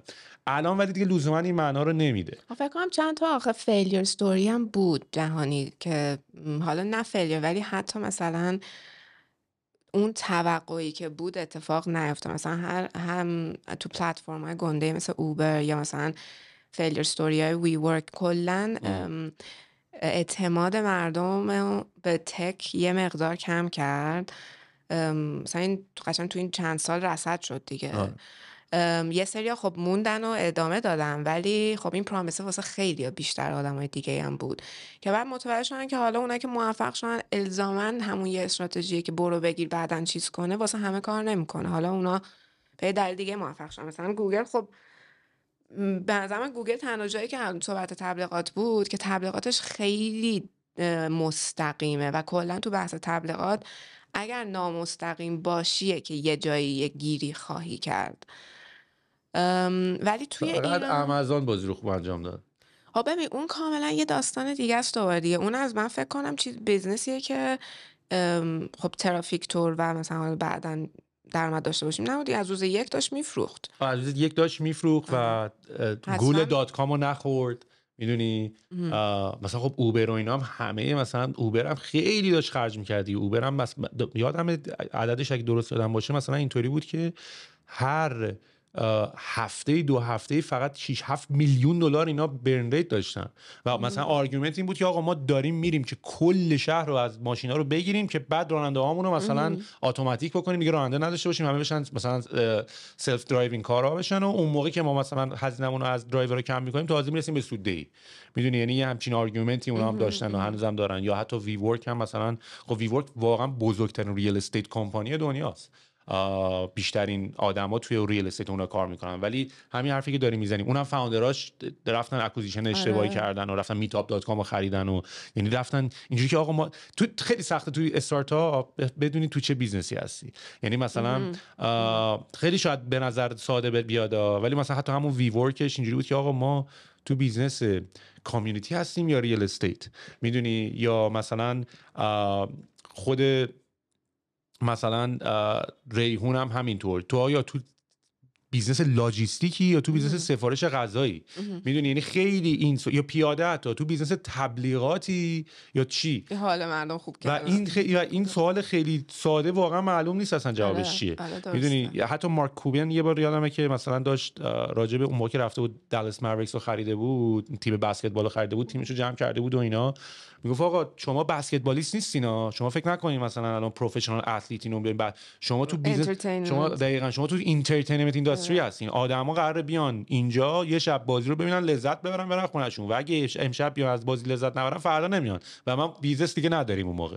و من اونجا بودم که ای بابا پس اینا پروفشنال اتلیت نیستن. آره و این سوال خیلی سوال چیزیه، سوال عجیبیه، خیلی سوال قشنگه. آره دقیقاً. اصلا یه کتابی هست، یه آرگومنتش رو اینترکام باز کرد، این کمپانی که من خیلی دوستشون هم دارم. اینترکام یه مقاله داره jobs to be done و راجع به اینه که آقا کاری که تو میکنی، تو خب ما خیلی از اینتویشن و اینا صحبت میکنیم که آقا من فکر میکنم باید این کارو بکنی اینا، ولی این کاری که تو داری میکنی قراره کدوم کارو بکنه؟ تو پروداکت تو برای چی هایر کردی؟ یعنی تو مثلا فتوشاپ رو برای چی هایر کردی؟ تو نمیدونم مثلا این دوربینه رو برای چی هایرش؟ تو برای یه کاری هایرش کردی، میدونی؟ و جاب این آدم چیه و این آدم چه کاری رو داره انجام میده. و یه مثال خیلی باحال زده بود که مثلا نوشته بود که اگر دو تا رستوران کنار همن، یه دونش یه رستوران مثلا یه دونش پیتزا فروشیه که قشنگ میز و صندلی و اینا داره و یه دونه هم هات داگ فروشیه، این دوتا کنار همن و تو به صورت نچرال و طبیعی اول فکر میکنی که این دوتا بیزنس دارن با هم دیگه رقابت میکنن. یعنی اون بیزنس پیتزا فروشیه داره با این هات داگی داره رقابت میکنه دیگه، چون من اگه از این پیتزا بخرم از اون هات داگ نخریدم و اگه از اون هات داگ بخرم از اون پیتزا نخریدم. و هی تو فکر میکنی که هر کی آدم اونجا رد میشه مارکتینگ کدوم قوی تره؟ مارکتینگ هات داگی قوی تره یا مارکتینگ مثلا پیتزا فروشی قوی تره؟ بعد ولی آرگومنتش این بود که تو جابز تو بی دان اینو اول باید پیدا بکنی، به خاطر اینکه اینا دارن دو تا مشکل مختلف رو دارن حل میکنن. کسی که میره تو اون پیتزا فروشیه تایم داره، میخواد بشینه، میخواد استراحت بکنه، میخواد یه روزنامه‌ای بخونه و واسه همون اون شخص اون تارگت دموگرافیکه که میره توی اونجا. هات داگی با اون رقابت نمیکنه. هات داگی جا به کسی رو داره راه میندازه که عجله داره، میخواد سریع غذا پیکاپ بکنه، بره تو سابوی بشینه بره. و این دوتا با هم رقابت نمیکنن. این دوتا اصلا دارن دو تا جاب فوق العاده مختلف رو دارن حل میکنن. و این اونجا بود که مثلا همون بود دیگه. مثلا سر ریحون هم من اینطوری بودم که آقا ما رقیبمون اسنپ فود و زود فود نیست، ما رقیبمون تلفنه. ما بیاین درست بفهمیم با کی داریم رقابت میکنیم، تو چه بیزنسی هستیم، چیکار داریم میکنیم. و این سوال خیلی تابلو به این راحتی جوابشو به دادم نمیکنه. آره، مثلا اون مثال معروفه که میگن مثلا یکی که میره چکش یا میخ میخره داره یه سوراخ تو دیوار میخره، میخ که نمیخره. دقیقاً. و فکر کنم اصلا تابلو رو داری میخری عملا، تابلو رو دیوار رو داری میخری. یعنی دقیقاً باید هی بری ببینی اون چیه که داری بهش میفروشی. فکر کنم حتی فقط هم استارتاپ ها این مسئله نداره، یعنی حتی از قدیم مثلا همین هات داگ و پیتزا که تو گفتی همین دو تا بیزنس سنتی هن دیگه. یعنی از قدیم خیلی تو بیزنس این صاحبه که چیه اون ارزشی که واقعا فکر میکنی داری میدی به مردم. ولی یه چیزی که من چند وقت خیلی توجهمو جلب کرده و یکی از دلایلش هم که تجربه شخصی خیلی جدی خودم بوده در مورد همین استارتاپ، من کلا چیزی که من متوجه شدم این که خب کامیونیتی استارتاپ و اصلا بعد از حالا 10-20 سال گذشته که خیلی ترند شد و حالا از همون سیلیکون ولی اینو شروع شد و جهان رو کلا گرفت، به خاطر ترند شدنش کلا هیجان و اتفاق خیلی دورشه و یه مقدار شاید از اون سیریسنس بیزنسه کم کرده و بهش یک عالمه چیزای دیگه اضافه کرده. و یکی از اون چیزایی هم که اضافه کرده عملا یه سری آدم‌های خیلی امبیشس و سمت خودش آورده به خاطر حالا همون سکیل و بعد فیم و همه چی در مقیاس بزرگ یا مثلا کار جدید و اینوویتیو و قولای از جنس دنیا رو عوض میکنیم و اینا. و حالا کلا نمیدونم این تجربه داشتی، مشاهده کردی، ولی آدمای امبیشس خب خیلی گیر و گورای شخصیتی خودشون درگیرشون، یعنی یه ایگو گندم دارن که حالا تو به عنوان یه فاوندر باید منیج کنی که این موضوع اصلا اگه آگاه باشی باید منیج کنی که این موضوع چه شکلی تو کامپانی تو انعکاس پیدا میکنه. اکثر اوقات هم آگاه نیستی که مثلا دقیقاً تو چرا اینجایی، حالا از یه طرف چی داری میفروشی، تو اصلا چرا اینجایی. حالا یه چیز دیگه که من فهمیدم در رابطه با شاید جنس این آدما، یعنی مدلی که شاید حتی ساختار مغزشونه، اینه خیلی به آینده فکر میکنن. یعنی همون اصطلاح خیلی کلیشه روتینه که تو الانی، در لحظه‌ای یا در آینده داری زندگی میکنی. و عملا استارتاپ ها همش اگه دقت کرده باشی پرامیس یه آینده بهتری، حالا چه برای مردم چه برای شیرهولدرها. مثلا من اوبر دو هفته بار 6 میلیون برن کنم که در آینده درایولس کار بیاد فلان کنه، در صورتی که تو اوبر نمیدونی واقعا اتفاق میفته یا نه. و همین الان ریالیتی امروز شاید پر از سیگنال هایی باشه که تو رو به سمت یا بد داره میکشونه یا پتانسیل داره بهت نشون میده و تو خیلی موقع از این غافل میشی. و کلا این که تو یعنی تمام فریم ورک های والویشن، پرامیس، اصلا تو والویشنت بر اساس آینده است. تو آدم هایی که جذب میکنی، از اینکه میخوای به مخ یکی رو بزنی استخدامش کنی، داری قول آینده رو میدی. خودت امروز داری نمیفروشی یا فلان نداری، ولی دلت به بیزنست خوشه چون میدونی پلن یه ساعتون اینه که اینجا باشین. همش رو به آینده است و این به نظر من اساساً اصلا بیزنس منیجمنت رو میبره زیر، یعنی اصلا اون فعالیت رو میبره زیر سوال که تو، یعنی موفقیتت در اون کار میبره زیر سوال، به خاطر اینکه داری اصلا لحظت رو زندگی نمی‌کنی و اتفاقای لحظه رو نمی‌بینی و به خاطر یه قول آینده هی دل خودت خوش نگم داد، آینده هم هیچ وقت اتفاق نمیفته و هزار یک داستان میتونه در واقع بشه. این تجربه بود که ما تو پیاده داشتیم، یعنی ما چندین بار این موضوع تجربه کردیم و مثلا من متوجه شدم که اصلا مدل ذهنی منه و یه چیزی که خیلی هم تمرینش میکنم که مثلا توی کار، حالا چه تو بیزنس چه تو زندگی روزمره، تو خیلی خودتو برگردونی به امروز، یعنی به اصطلاح مایندفول بودنش و متوجه واقعیت امروزت باشی و مثلا اگر تو آخر سال میخوای مثلا n1000 تا فروخته باشی، امروز چند تا داری میفروشی؟ 0. چجوری میخوای آخر سال به 1000 تا برسی؟ فردا باید 10 تا رو بفروشی، فردا میتونی 10 تا رو بفروشی. مثلا به این موضوع باید در واقع من خیلی سعی میکنم تجربه کنم که چیز کنم و به نظر مثلا این مثال اوبری که زدی دقیقاً از این جنس بود. همه اینا پرامیس های آیندن دیگه که بعد یه سری آدما با یک عالم اکسپکتیشن های گنده وارد یه اینداستری، یک بیزنس، یه پارتنرشیپ یا هر چیزی میشن.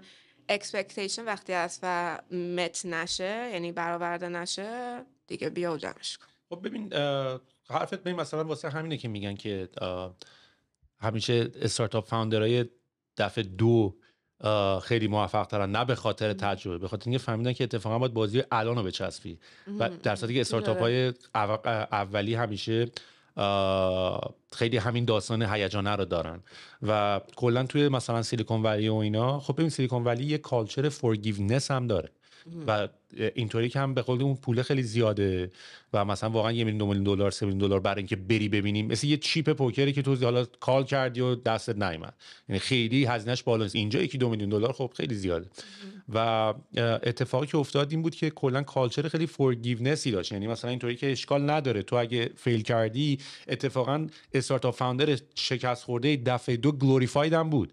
حالا تو ایران اینجا اگه تو یه بار تجربه بد داشته باشی دیگه کسی اصلا رو حساب نمی‌کنه، میدونی، ولی اونجا این فرهنگه، اینجا اون فرهنگه بود و خب اصلا البته این خاصیت امریکن دریم هم بودا، میدونی، یعنی این حرفایی که تو داری میگی درسته. دقیقاً ساختار اقتصادی آمریکا روش اصلا همین رو همین امبیشس بودن است، میدونی که تو واقعا این سوراخ بازه که تو میتونی وارد سینما بشی و شاید یه سوپر استار ازش بیای بیرون، شاید حتی وارد صنعت ماشین رانی بشی و ازش مثلا یه دونه مثلا کسی که تو مسابقات شرکت میکنه بیای بیرون. یعنی تو هر دنیاش مثلا یه اینداستری پشتشه، تو میتونی بهترین مثلا درست کننده مثلا پارچه مبل باشی، میدونی، و این فرهنگ رو بوده و من دوستش دارم که هست. ولی وقتی واقعا وارد واقعیت بازی میشی و تو هم همچنان دنبال این هستی که یه مدلی برای خودت پیدا کنی که دیگه تو دفعه دوم که دوباره نمیخوای بگی این بارم میرم ببینم اگه نشد، این بارم اگه چند بار میتونی این کارو بکنی. ولی واسه همین مثلا دفعه بعدی یه مقداری واقعا به قول خودت خیلی ریالیستیک به قضیه نگاه میکنی و مثل الان بیزنس من، مثلا الان این بیزنس شیشم من فکر کنم واقعا دیگه یه مقداری خیلی ریالیستیکی دیگه، یعنی واقعا یه مقداری دیگه اینطوری که آقا پوله باید بیاد و باید درآمد هم داشته باشیم و مشتری که شما که اگه پول نمیدی که اصلا ولش کن و مثلا نه تراکشن میخوام و نه فری ورژن میخوام و پولشو بده من بتونم بچرخم، میدونی، و این هست. ولی همچنان به نظر و سیلیکون ولی هم الان خودش به اون سمت رفته ها، یعنی اونم الان دیگه یه مقداری اصلاح داره. آره اصلاح داره میکنه، ولی خب اصلاحه به این معنی نیست که سری قبل بد بوده، الان مجبوری خودتو تطبیق بدی به شرایط دگردی. آره وگرنه اون چیزی که بوده خیلی باحال بوده و خیلی هم خوب بوده. آره ببین امبیشن خب خیلی باحاله، گرچه که مثلا میشه همیشه آرگیو کرد که آدمه رو داغون میکنه. یعنی مثلا اتفاقا چند وقت پیش صحبت بود با یکی از دوستام که آیا خوشبختن آدمایی که موفق میشن یا مثلا از بدشانسیشونه که به اونجا رسیدن. یعنی خیلی موقع تو داری واسه امبیشنت زندگی میکنی نه اون برای تو، یعنی معنی زندگی رو خیلی عوض میکنه. حالا اون یه بحث دیگه شاید برای یه موقع دیگه، ولی به هر حال فرهنگ آمریکایی دیگه کاملا. آره و جاش هم آخه اونجاست، مثلا تو توی یه جایی تو مختصات ایران واقعا نمیتونی اون کارو بکنی و یه کاری هم که ما داریم میکنیم، خودت هم زدی گفتی بیزنس های سنتی. ببین اتفاقا به نظر من ما فقط از تکنولوژی داریم کمک میگیریم برای بهتر کردن یه سری کارا. واقعا کور قضیه خیلیش همونه، میدونی. و دلیلی که مثلا بیزنس سنتی کار میکنه، خب کار میکنه دیگه، واسه این اسمش سنتیه، چون کار میکنه سنتیه. و تو داری یه کار جدید مدرن‌تر میکنی و ما یه مقداری بعضی موقع خیلی نباید راجع به تکنولوژی اکسایتد بشیم. مثلا به قول تو مثلا داری میگی آقا پیاده وبسایت میخواد یا اپ. یعنی مثلا من اگه بخوام مثلا دوباره به این قضیه فکر کنم، میتونم که آقا الان چه مشکلی من میخوام حل کنم. من مشکل سوال این که امشب چی کار بکنیم یا فردا برنامه میخوایم بریزیم یا هفته دیگه چی کار میخوایم رو حل بکنم. قبلا من این کارو چجوری میکردم؟ احتمالاً ورد اف ماوث بود، که میپرسیدم و این داستانا. من هی نگاه میکنم ببینم بیهیویر و رفتار خود من به شکل طبیعی بدون وجود تکنولوژی چه جوری بوده، بعد بیام ببینم با تکنولوژی میتونم بهترش بکنم یا نه. ولی نمیام با تکنولوژی و یه چیز خیلی عجیب غریب تر درست کنم چون حالا ایدهش میک سنس میکنه. یکی این و یکی دیگه هم شاید MVP واقعا، یعنی اون داستانی که شاید پیاده چرا انقدر برن ریت داشته توی با گوگل، با نمیتونی مثلا یه سگمنت تو گوگل مپ درست کنین، خودتون هم اونا رو مثلا پین بکنین، مثلا بگین آقا این رو گوگل مپ این کیوریت شده بچهای پیاده است، حتما باید برین اپ خودتون رو با ای پی آی اونا رو اینا استفاده بکنیم. میگم یه مقدار اصلا تندم میریم به یه سری جاهایی، یعنی مثلا یه سری کارا رو خیلی زود انجام میدیم که باعث میشه که مثلا یک هم برن ریت بره بالاتر، هم ممکنه اصلا اون همه پول سوزوندی و آخرش هم استفاده نشه. اگه برگردی عقب چیکار میکنی حالا با توجه به این تجربه؟ فکر کن دور پیاده رو از اول میزنی. ببین اگر برگردم عقب، این اصطلاح هست تو انگلیسی میگن تمام شزمش رو پاک میکنم، یعنی تمام هیجاناتی که غیر از اون فوکس اصلیه بود رو پاک میکنم. و دقیقا مثلا همین مثالی که زدی روی گوگل مپ، نه که حالا بگم اون رو مثلا انجام میدیم، ولی ما روی اینستاگرام داشتیم خوب کارمون رو میکردیم، رو همونجا تمرکز میکردیم. ما شروع کردیم درآمد از تبلیغات خیلی اون اوایل ادامش میدادیم، چون متوقفش کردیم، گفتیم ما دوست نداریم تبلیغات مثلا اینستاگرامی بریم جلو، میخوایم رو اپمون تبلیغ بگیریم.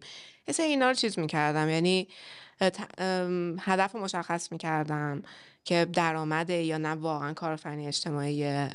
اینو خیلی درست کامیونیکیت میکردم با آدم‌ها که کارآفرینی اجتماعی هم باشه ولی باز باید پول دراری. آره، ولی مثلا پول واسه سود یا پول برای چرخوندن دیگه، یعنی یه مقدار فرق داره. از کجا می‌خواستی زندگی کنی؟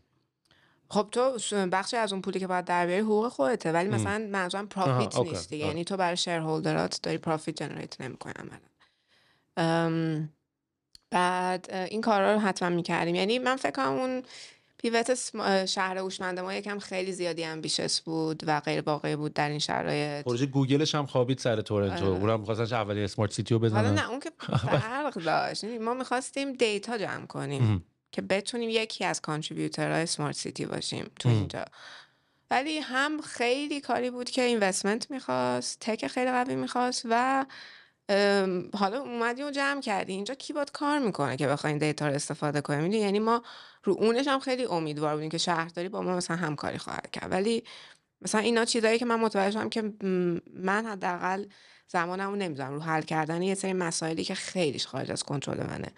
و مثلا اینکه بخوام شهر تهران رو بهتر بکنم در صورتی که خیلی المان هایی داره که من هیچ کاری نمیتونم واسهشون بکنم، زمانمو نمیذارم روی یه چیز خیلی به اون گندگی، شاید خیلی کوچیک‌تر مثلا فکر میکنم بهش.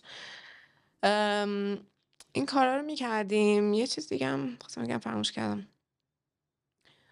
ولی در کنارش هم تمام این اتفاقایی هم که افتاد هم به نظر من خیلی آورده داشت. یعنی یه اتفاق خیلی خوب، یعنی پیاده یه مدرسه شد در نهایت برای تمام کسایی که توش بودیم، از من گرفته تا همه همکارام. ما تونستیم خیلی یاد بگیریم اونجا به خاطر R&Dیه که میگفت، یعنی جدی R&D. مثلا با برن ریت فرض کن موقع ما 250 میلیون تومان ما 6 ماه R&D داشتیم میکردیم یا مثلا کارهای اینطوری، و اینا باعث شد که واقعا یه تیم خیلی خوبی ازش در بیاد. حالا خیلیاش به اصطلاح لاس ما بود، چون ما بعد از تعدیل اینا بچه‌ای بودن که رفتن جای خوب شروع کردن کار کردن، ولی برای این کامیونیتیه که در اون مقطع واسه شهر ارزش آفرید، پیاده هم برای خود ما ارزش آفرید و این تجربه خیلی جذاب بود. تجربه بودن در پیاده و تیمش خیلی اون سالها جذاب بود و در نهایت کسی نمرد. میدونی در نهایت یه اتفاقی افتاد، پیادم نمورد، از همه چی به نظر من مهمتر. آره. و هممون الان یه جاییمو فهم میکنم که حال خوبی داریم. اصلا یه سوراخی که بچهای فاوندر تور پیدا میکنن همین داستانه که تو با پول بقیه یه سری کار میکنی، پول یکی دیگر هم سوزوندی یا پول اینوستور رو سوزوندی، ولی مدرسه مال خودت بوده. و من توی مثلا من خیلی مثلا زیر پادکست ها مثلا میبینم خیلی کامنت مثلا میذارم اینا که بچه مایدار بودن و اینا پول داشتن و اینا، فکر میکنم مثلا چون یه سری ها مثلا خیلی پول دارن و اینا رفتن استارتاپ زدن، چون حالا مثلا یارو تونسته مثلا یه بازه زمانی تو بعد نبودم پول مدل دیگه خرج کنم. آره یا کار مثلا یاروی کار نداشته تونسته روی استارتاپ خوش کار کنه و ولی مثلا گیر اجاره و اینا نبوده. ولی دلیلی که از همون حرفو میزنه واسه همینه که تو الان اونو داری حرفو میزنی، وگرنه تو همون فاوندر بودی. یعنی اون بیسیک بیزنس رو همه نفهمیدن که تو حتی اگر پول هم داشته باشی تو از پول خودت نباید استفاده کنی. تو یا داری وقت تو استفاده میکنی یا داری پول تو استفاده میکنی. جفتشو گذاشتن تو یه سبد بدترین کاره. یعنی اون کسی که همیشه میاد این حرفو میزنه اینو پول داشته باشه اصلا قوانین بیزنس هم نمیدونه. اصلا واسه همین داری کامنت میذاری. اگه وگرنه داشت کار میکردی و اینو بیکار نبودی کامنت بذاری. و یکی از یه چیزی هم در جواب من همیشه میگم که ببین تو راه درستی رو تعریف کنی، یعنی ایده خوب داشته باشی کارم بکنه، همه دنبالشن که پول بدم به تو. اصلا این مسئله این نیستش که من پول ندارم نمیتونم کار کنم. مثلا من واقعا یکی از پیش پا افتاده ترین مسائل تو میتونی اینوستمنت جور کنی. مخصوصا تو ایران خیلی آدم پولدار هست که نمیدونه پولش چیکار کنه. اصلا تو اصلا نباید، اگه تو بچه پولدار باشی نباید از پول خود استفاده کنی. تو باید بری پول یکی دیگر رو استفاده بکنی و اصلا غلط ترین کاره. و نکتهش هم همینطوریه که تو میتونی واقعا بری از پول یکی دیگه استفاده کنی روی حساب یکی. یعنی من خودم آرگومنتم اینه که من با پول اینوستورها و نمیدونم یا کلی حقوقمو برداشتم، کوشش خطاام هم کردم، درسم هم یاد گرفتم، خطا هم کردم، ضررش هم مال یکی دیگه. میدونی یعنی مثلا من فکر کنم ما این سوراخ‌ها رو ما اصطلاحی داره نمیتونم بگم. با پول خانواده این کارو کردم. من اون اشتباهی که تو میگی کردم و خب اون ولی تو باز ولی پول خانواده تو از دید بیزینس تو پول یکی دیگه است، مال یه اینوستور دیگه است. حالا درسته که یه دینامیکای خودش هم داره دیگه.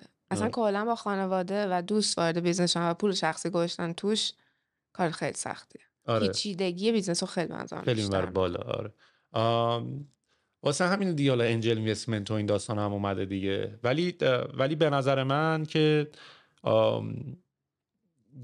اتفاقا ملت کلی پول میدن میرن دانشگاه، ما پول یکی دیگر رو میگیریم تونتر یاد میگیریم اینا رو. من همون اتفاقا خب اون سال که بگم دانشگاه بودم بیخیال شدم برگشتم، خب تویشن مشخصی داشتم، رفتم به خانوادم گفتم که ببین به جایی که انقدر تویشن دانشگاه بده خیلی مبلغ کمتری میشد این به عنوان اینترنشنال استودنت اینترنشنال استودنت بودم، تو دانشگاه خصوصی بودم، پولش زیاد بود دیگه. بعد تا اسکالرشیپ هم داشتم ولی به هر حال هزینه زیاد. نیویورک داشتم زندگی میکردم. به جاش مثلا این میتونه باشه که خب خیلی هم واقعا یعنی هم پوله به نظر من بهتر خرج شد، بخاطر اینکه در نهایت نه تنها یه نفر کلی آدم تونستن تجربه به دست بیارن، هم تجربه خیلی بهتر از درس خوندن بود. آره. حالا بخوای یه جور خوب بینانم نگاش کنی اینطوری هم اصلا واقعا همینه. یعنی مثلا واسه همینه من میگم مثلا کلمه فیل شدن به نظر من تو استارتاپ اصلا معنی نمیده. یعنی اصلا معنی نمیده. اصلا تو زندگی معنی نمیده. اصلا معنی نمیده. یعنی آره. فیل یعنی چی؟ اصلا تو هیچ ساکسسی رو بدون افتادن که نمیتونی تجربه کنی. اصلا کلمه موفقیت هم یعنی چی؟ اونم من نمیدونم باز یعنی چی. کی گفته مثلا تو موفقی یا این پادکست موفقه یا مشخص داره واسه هر کسی. ولی دقیقاً مثلا حالا همون چیزی که من داشتم میگفتم مثلا آدم‌های امبیشس برای موفقیت، مثلا من خیلی اون موفقیت رو دارم کوئسچن میکنم که اصلا آیا یعنی اینکه یه کمپانی داشتن که 2000 نفر دارن برات کار میکنن و تو مدیری، میدونی چقدر کار سختیه؟ یعنی تو چه زندگی داری؟ خیلی هم پول داری ولی واقعا چه زندگی داری؟ خیلی آره. باید اصلا تو روی مایندست دیگه باید باشی. یا این داستانی که مثلا لیاف میکنی آدما رو اخراج میکنی، خیلی از این افرادی که اخراج میشن و اینا اینطورن که وای این کارفرما اینطوری و ما رو اخراج کرد و اینا، ولی اصلا اگه خودشون 10 دقیقه چه زمانی گذاشتن تا تو رو پیدا کردن، تا رو اینترویو کردن، تا رو تو سرمایه‌گذاری کردن، تو اون کمپانی جا بیفتی بری، بعد یو لیافت. یعنی لیاف کار راحتی اصلا نیست، نه تنها تو اون لحظه اون روز که اصلا کار راحتی نیست که بابا یارو 6 ماه رو 1 سال 2 سال تو وقت گذاشته تو رو ترین کرده میدونی و اصلا نگاه نمیکنن. یعنی این داستان من به نظر من این داستانی که الان یه مقداری چون همیشه مثلا کارفرما اون آدم بدستیه مثلا من وقتی این موضوع فهمیدم خیلی ناراحت شدم. یعنی یه جایی در لایف تایم پیاده فهمیدم که هر کاری کنی ما اونیم. آره و این خیلی بده. این کلمه آخر یه مقداری هم یه دوره جا افتاده بود که میگن مثلا ما یه خانواده ایم تو بیزنس. البته دیدی انقدر حرف راجعش زده میشه که اصلا اون کانسپت اولیه عوض میشه. بابا یارو منظورش این بود که ما رفیقیم دور هم داریم کار میکنیم راجع به هم دیگه هم کیر میکنیم دیگه. بعد دیگه حالا ملت تکنیکالیتیش میکنن و نه ما چه فامیلی هستیم، من با شما مگه شوخی دارم، من پولمو میخوام. آقا سری میبری تو حاشیه، یعنی ما مشتی میری تو حاشیه سری. اصلا حالا اون نبود بحث اصلا. باشه خانواده نیست اصلا ما اصلا خیلی نچه، ولی خداییش حالا این اطلاعاتی که من واقعا نماش توی صحبت نکردم در نهایت واقعا به خودم همش ربط داره، ولی من واقعا آدمایی که باشون کار میکردم شبیه خانوادم بودن. یعنی حالا درسته خانواده بلاد نبودیم ولی از نظر ارتباطی و دوستی بخاطر اینکه موقع تمام زندگی من خیلی ورکاهالیک بودم و اینا تنها آدمای خیلی صمیمی بودن که من باشون بودم، خیلی هم زیاد با هم کار کرده بودیم و میگم پیاده بیزنس نبود. پس تو تصور کن ریلیشنشیپ های ما هم ریلیشنشیپ های خیلی خشک بیزنسی نبودن. حالا یهویی تو باید یه شبه یه تصمیم بگیری که یک تصمیم خیلی جدی بیزنس بگیری لیاف کنی و این من اون موقع متوجه نبودم. خب خیلی سعی کردم کرایسیس منیجمنت بکنم. یکی از کاری کردم اون که احساساتمو کاملا ناخودآگاه گذاشتم کنار.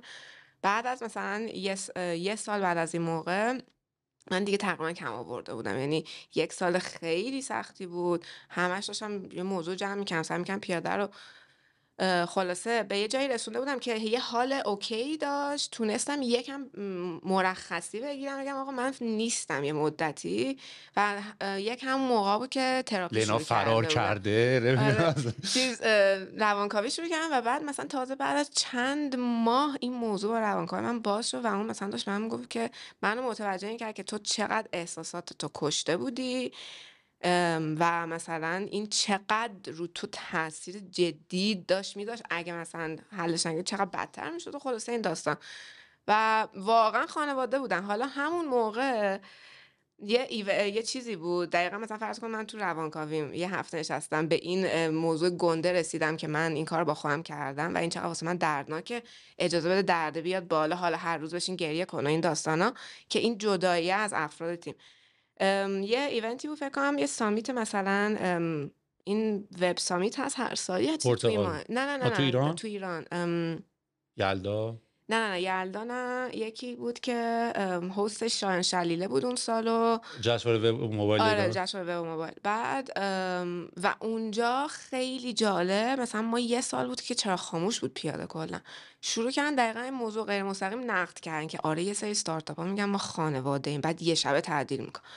ببین من اینو چیز کردم مثلا فکر کن صبحش تو روانکاوی دارم مثلا زار میزنم واسه این موضوع، شب مثلا انتقاد اینطوری و میدونی خب تو خیلی چیز میشه. یعنی دیدن این دینامیکه که چقدر تصورها، یعنی صحبت ببخشید از اینجا شروع شد که تو میگفتی یک کارمند اصلا دیدگاهش با یک کارفرما متفاوت، نمیتونه خودش رو بذاره خیلی موقع اونجا و مثلا نمیفهمه یه سری تصمیمات چجوری داره گرفته میشه و این هم دقیقا از همون جنس بود. یعنی یک اتفاق دیگه تو من داشت میرفت جلو ولی یه واقعیت دیگه داشت برداشت میشد ازش توی کامیونیتی و خیلی علنی مثلا توی یک فرض کن ایونت گنده مثلا این موضوع نماش داشتن صحبت میکنن که خب مثلا اینا حاشیه‌های ناسالمه. یعنی حاشیه‌های ناسالمه و شعور میخواد تو راجع به موضوع صحبت کنی. تو هر کس نمیتونه راجع به موضوع صحبت بکنه. تو اصلا کی میتونی باشی که بخوای راجع به همچین موضوعی صحبت بکنی؟ میدونی اصلا خیلی مثلا زایان پروفشنال بود خیلی. یعنی بعضی یه سال یعنی هیچ اتفاق دیگه تو این اکوسیستم نیفتاده که ما که پارسال تعدیل کردیم تموم شد رفت مثلا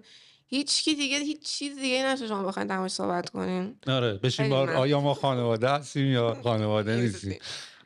خلاصه میگذره دیگه. ولی کلا همش اینا همه با هم جذابه دیگه. من تو حالا تو اون استیجی که بودی، چون من هم توی شرایط تو زیاد بودم مثلا، و یه کتابی هست نمیدونم خوندیش نه، The Hard Things About Hard Things. آره مال خداشو قبل از تعدیلا به دستم رسید. آره اون اصلا آرگومنت کتابه اینه که بیزنس که گل و بلبله که کار خاصی نکردی دمت هم گرم بچه باحالی هم هستی، بیزنس کار نمیکنه چند مرد حلاجی و شرایط اینطوریه. و اتفاقا مثلا من خودم چند نفر رو میخواستم اخراج بکنم، بعد من خیلی هم کیلویی اخراج میکنم کلا، مثلا حالا الان اچ آر داریم نمیذارن و نمیدونم از این داستان و اینا، ولی من واقعا کانکت نکنم من با یه نفر، یعنی میگم من خیلی اصلا اینجوری که حالا برو مثلا تا جا بیفتی اینا، من میفهمی دیگه، یعنی تو اینترویو هم دیدی یارو دهنشو وا کنه 3 تا کلمه حرف بزنه میفهمی. حالا داره درسته باید بعضی دیپ تر و بعد وارد شه، خب اونها هم باید خودشون سل کنن دیگه. ولی انیوی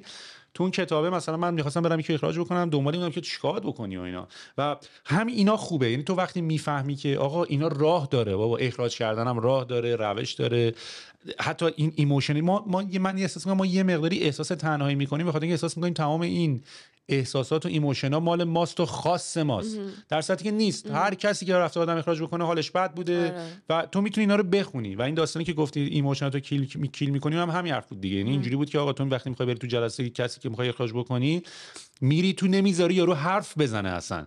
یعنی یارو فقط شروع کنه بگه مثلا آقای علوی اینطوری بوده، تو هم احتمالاً می‌خواد دلت بسوزه یه ماه دیگه شما فرصت داری. تو اصلا نباید، یعنی قانون داره آقا می‌خوای کسی اخراج کنی نباید بذاری یارو حرف بزنه، باید بری بشینی اونجا، همون هم اول باید بری بگی، باید به همون اول بگی که آقا شما دیگه ما نمیتونیم باهاتون ادامه بدیم.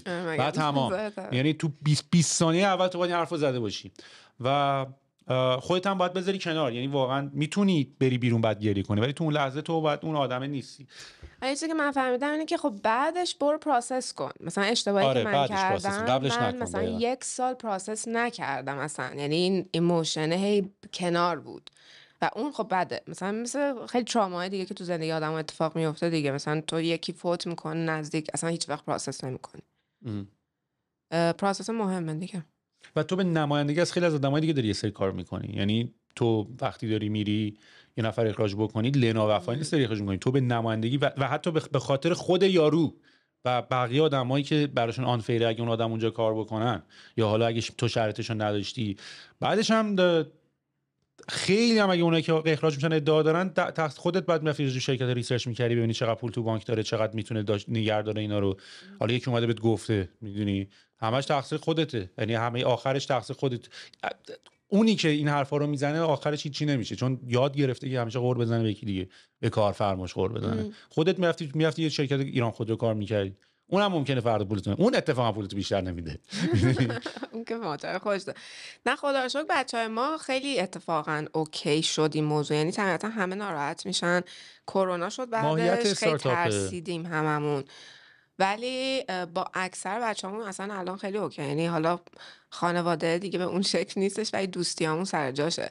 ولی این موضوعی که مثلا تو اون ایونت این حاشیه مسخره چیز رو خیلی برای من چیپ بود. یعنی جو چیز کردم که بابا این کامیونیتی همین یه دونه کامیونیتی بود، حالا این حرفای منظورش اینه که ما از کار دل داریم میکنیم دیگه. منظورش اینه که همه دوره همین واقعا، یعنی مثلا یه جشنواره، مثلا یه ایونت مثلا خشک بیزنسی نیست، واقعا همه از یه جون و دلی اومدیم. اینه معنیش. آره دقیقاً، یعنی منظور ما این بود. آره. که مثلا یه هدف واقعی، یعنی خب اصلا مشکل پیاده این بود که بیزنس نبوده، میدونی، پس تابلوه که یه چیزی بودش که حالا همین این حرفی که تو داری میزنی قشنگه دیگه. ببین اون بنده خدا هم حالا قصد و غرض که ندارن این حرفا میزنن، ولی آدما باید بفهمن که اونم تو بیزنس انترتینمنت. آره آفرین. و دارن هم اتفاقا احتمالاً شاید مثلا همینه که اتفاقا وایرالیتی میاره دیگه.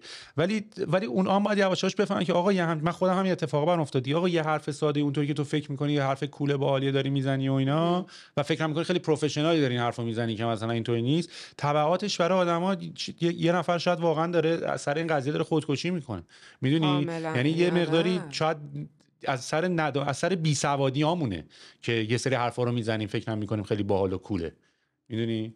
نداشتن امپاتی دیگه، درک متقابله. حالا اسمش هست و تو شرطش هم باید قرار بگیری. رشده همه اینا دگردیسی یه فقط پیوت نیست، چیزه. آره اِوولوشن هم داره تو خود، تحول. الان رو چیز هم هستی، الان نه دگر باشم برای اون LGBT کامیونیتی هم اونم از یه حالت چنج میاد دیگه، یا نه یا تو برای یه حالت سویچ داشتی یا نه این کلمه هم خانواده نیستن. معنیش چیه دگر باش؟ دگر دیسی یعنی از این رو به اون چرخی زده. آره. دگر دیسی داشته، یعنی پیوت خیلی متشخص تره، میدونی پیوت کردن. نه ولی خب یه کلمه تکنیکال بیزنسی هم هست، یعنی اونایی که مثلا گوش دارن میکنن و این کلمه رو نشینن، این کلمه که زیاد میشنون و اصلا کلمه یه حس خوبی بهت میده، یعنی اینکه اتفاقا you are supposed to pivot، میدونی، یعنی اصلا کارت اینه که پیوت بکنی، میدونی، و کلمه اصلا بدی نیست، یعنی بار منفی نداره. آقا من همچنان در دنبال اون مسیر قابل تکرارم و هنوز دارم دوباره راه پیدا میکنم. حالا از الان به بعد برنامه چیه؟ من زندگی دیگه از لحظه لذت بردم. آره واقعا خیلی اتفاقا این روزا خیلی درگیره این جنس تمرینم برای خودم، حالا هم تو بیزنس هم تو زندگی خودم. ولی در مورد بیزنس اگه منظورت اون بود، من از سال اوایل 1400 با 2 نفر دیگه یه بیزنسی رو در زمینه لباسی راه انداختیم که خب خیلی تغییر بزرگی نسبت به پیاده، ولی خب جنسش اتفاقا در ادامه پیاده است به نظرم، به خاطر اینکه همه تجربه هایی که اونجا حالا نیاز اولیه نبود. مثلا یکی از مسائل پیاده، اتفاقا می‌خواستم اینو بگم فراموش شد، این بودش که رو پرابلمی داشتیم کار می‌کردیم که مردم نمیدونستن پرابلمه و تو اگه می‌خوای پول در بیاری نه بری سمت همچین پرابلم های، می‌دونی باید اون پرابلمی که در حال کانورت شدن رو بری تارگت کنی. خلاصه ما متوجه شدیم که تو ایران لباسی با کیفیت و خوب خیلی نیست. بعد برای من کلا یعنی به عنوان بیزنس اپورتونتی رفتیم سراغش. و چرا فکر می‌کنی باید توی بیزنس بزنی؟ یعنی تو خودت می‌بینی این قضیه رو؟ نه، به خاطر اینکه دوستم استقلال مالی داشته باشم، پول در بیارم. نه ولی خب می‌تونی بری کار کنی و پول داری. دوستم سفر کنم، دوستم که چیزای خوشگل آنترپرنورشیپ تو خود می‌بینی؟ بعد آنترپرنورشیپ که خب تو خودم می‌بینم، آره، یعنی کنجکاویش خیلی هست، ولی خب الان تو ایران سقف داره حقوقی که دریافت میکنه جای دیگه و خب تورم خود احتمال در جنش دیگه خیلی زیاد، یعنی هم بحث مالیه بود هم آنترپرنورشیپ. خب خیلی اصلا تورم که تو داری میگی، من الان اومدم ایران، چند وقت پیش اومدم از اوردر بدم و ماشاءالله جای دیگه هم به غیر از اسنپ فود که این اوردر بدی، من لاگین کردم هیستوری اوردرام اومد، یه اوردرم مال 5 سال پیشه، من غذا گرفته بودم 17000 تومان، بعد غذای بعدیم شده بود 237000 تومان. من اینجوریام که این 2 تا اوردر اختلافش حالا 5 ساله ولی مگه داری؟ خیلی وحشتناکه، یعنی اینجا واقعا باید سخت، یعنی به نظر من خیلی الان مثلا من خودم به خاطر این تورما و حالا به هر حال تجربه‌ای که داشتم برام خیلی مهم شده که الان درآمد داشته باشم، درآمد خوبی داشته باشم. آنترپرنورشیپ هم برام خب خیلی کلا مشخصه که اینه راهم، یعنی دوست دارم این کارو بکنم. و کلا کالای چیز فیزیکی بعد از بودن در دنیای استارتاپی مقدار آن تنجبل کانسپچوال فیزیکی خیلی من تشنه شده بودم. چند سال پیش یه استارتاپی پیدا کردم به نام گلاسیه، نمیدونم میشناسین، امریکایی که در زمینه لوازم آرایشه و این با مدل دایرکت تو کانسومر و فرهنگ استارتاپی و حالا همه این داستانا اومد و یکم دیسراپت کرد مارکت چیزو، آرایش و اینا رو، و خب کلا مدل دایرکت تو کانسومر خیلی جالب شدن. بعد ما خیلی اون موقع اونو به عنوان بنچمارک مارکتینگ خیلی جذابی داشت بررسی می‌کردیم تو پیاده، برام کلا خیلی اینسپایرینگ بود اون موضوع. بعد دیگه اون قضیه و این که مثلا یه محصول فیزیکی باشه در کنار یه بیزنس اپورتونتی که مثلا الان به نظر من تو ایران بیزنس اپورتونتی ها روی نیاز اولیه خیلی بهتر جواب میدن به خاطر وضع اقتصادی. مثلا یه چیزی که از جنس حالا مصرفی چند وقت یه باره و خب حالا رقیب و این داستان هم زیاد داره، خیلی شاید نتونی روش حالا حساب باز کنی. دیگه ما رو انداخت تو مسیر این موضوع، هم تولیدش رو داریم انجام میدیم هم فروشش رو. از یه هفته قبل از آخر اسفند 21 اسفند لانچ کردیم و خیلی هم جالب بوده تا الان. خیلی کنجکاویم، خیلی هیجان زده‌ایم ببینیم چی میشه. این یکی فاندینگش رو چیکار می‌خواید بکنید؟ ببین ما 3 تا فاوندر بودیم، یه اینیشال فاندی گذاشتیم یه جورایی برنامه‌مون راستش فعلا سودده شدنه که داریم میریم واسه اتفاق افتادنش و بعد مثلا اگر نیاز باشه پروداکشن سایت خودمون بزنیم یه سری کارا اینطوری بکنیم اینوستمنت حتما میگیریم. به هر حال برای ما الان گرفتن اینوستور بیشتر در راستای اضافه کردن یک شخص جدید نوهاوه که از دینامیک ستایمون در بیاد. ولی اصلا دیگه اینوستمنت فلان طوری نیست. ببین من این داستان تو خیلی خیلی دوست داشتم به خاطر اینکه خیلی باش ریلیت میکنم و هنوزم یعنی بعد دیدی که داستانام اینطوریه که هی تکرار میشه این برات. اصلا یه بدبختی که حالا من جدیدن دارم بهش الان فکر میکنم، مثلا تو ترایب، مثلا من تو کمپانی جدیدم هستم، تو آدم فکر میکنه هی مثلا استارتاپ قبلیه داشتی تجربت بیشتر بوده، راحت تر که نمیشه، چیز سخت‌تر هم میشه، بعدش هم اصلا دلیل نمیشه که تو یه سری کارا رو قبلا کردی این بارم تمام استک سافت عوض شده، تمام طولات عوض شده، تمام داینامیک آدمات حالا توی دنیای ریموته مثلا اصلا راحت تر نمیشه که هیچ سخت‌تر هم میشه. یعنی مثلا اینجوریام که داداش تو چرا یاد نمیگیری این بازیو؟ پس میدونی بعد خب چرا یاد گرفتی؟ الان چیزای جدیدشو داری میفهمی. آره ولی خب خیلی چیزایی هم که فکر می‌کردی یاد گرفتی تموم شده میتونی بری مرحله بعد دوباره عوض شده. یعنی انقدر این تغییرات سریعه. یعنی تو اگه فکر میکنی مثلا بازی اکوزیشن رو یاد گرفتی، اگه فکر میکنی بازی مثلا مارکتینگ رو یاد گرفتی، اگه فکر میکنی بازی مثلا اینو اون رو یاد گرفتی، همه اون بازی دوباره عوض شده. یعنی همه رو دوباره باید خودت آپدیت کنی، دوباره از اول ببینی این قضیه چیه. من برام مهمترین تغییر خودم بود. آره. یعنی یه چیزی بود که تو این 2 سالم خیلی روش تمرکز کردم. کلا از سال آخر پیاده، یعنی آخر قبل از 98 ما اون سال خیلی شروع کردیم روی سلف دیولپمنت و کوچینگ و اینا کار کردم و برای من تجربه جدیدی بود. و بعد من دیدم خودم رو تو بیزنس و خیلی ترسناک بود و دیدم ایرادای بیزنس رو در خودم و این خیلی ترسناک بود. مثلا یادم یه بار رفتم از یه اینوستوری مثلا پول بگیرم، یه ویسی بود و مثلا ما یک کاری می‌خواستیم بکنیم که اون یه شخصیت دیگه داشت و من شخصیتم یه چیز دیگه بود و اون میگفتش که بیزنستون منظم موفق نمیشه چون شخصیت تو اینطوری اون اینطوریه و میگفت شخصیت تو خوبه، مثلا چرا میخوایم برین مس؟ فرق بین مس و نیش بود و من خیلی مثلا اون در من سنگین بود که مثلا میدونی یعنی تو یه جورایی انگار ناچاری اونی که هست مثلا بپذیری که داری چقدر تاثیر میذاری و این خیلی مسئولیت بزرگه. مثلا حالا چه تو بحث فرهنگشه چه روش زندگی تو میشه در نهایت روش بیزنست، خیلی ترسناکه برام. یعنی خیلی برام ترسناک شد واسه همین خیلی افتادم به این که ببینم خودم رو چجوری باید تغییر بدم که بهتر کنم که اصلا خودم بهتر باشم. حالا بحث بیزنس جدیدم مثلا یکی از مهمتریناش برای من الان که از آینده در بیام امروز هر روز دارم سعی می‌کنم اینو پرکتیس. ببین اصلا این حرفی که تو داری میزنی، من زیر تایتل این پادکست نوشتم استارتاپس بیزنس اند لایف، به خاطر اینکه واقعا یعنی من اصلا فکر نکنم علاقه ماها به این قضیه استارتاپ و اینا بحث بیزینس و یعنی مثلا فکر نمی‌کنم بحث من و تو صحبت کردن من و تو راجع به کسب و کار یا بیزینس حرف میزنیم، واقعا داریم راجع به زندگی حرف میزنیم و فکر کنم یکی از فست‌ترین و سریع‌ترین راهایی بود که یهو به خودت هم نگاه بکنی. میدونی یعنی مثلا من کیم، من چیم، من چرا اون کاری کردم و به نظر من جذابیت بازی اینه. یعنی یک استارتاپ یه وسیله که تو میتونی ازش خیلی چیزا رو بکشی بیرون و خیلی چیزا رو تو خودت منیفست بکنی.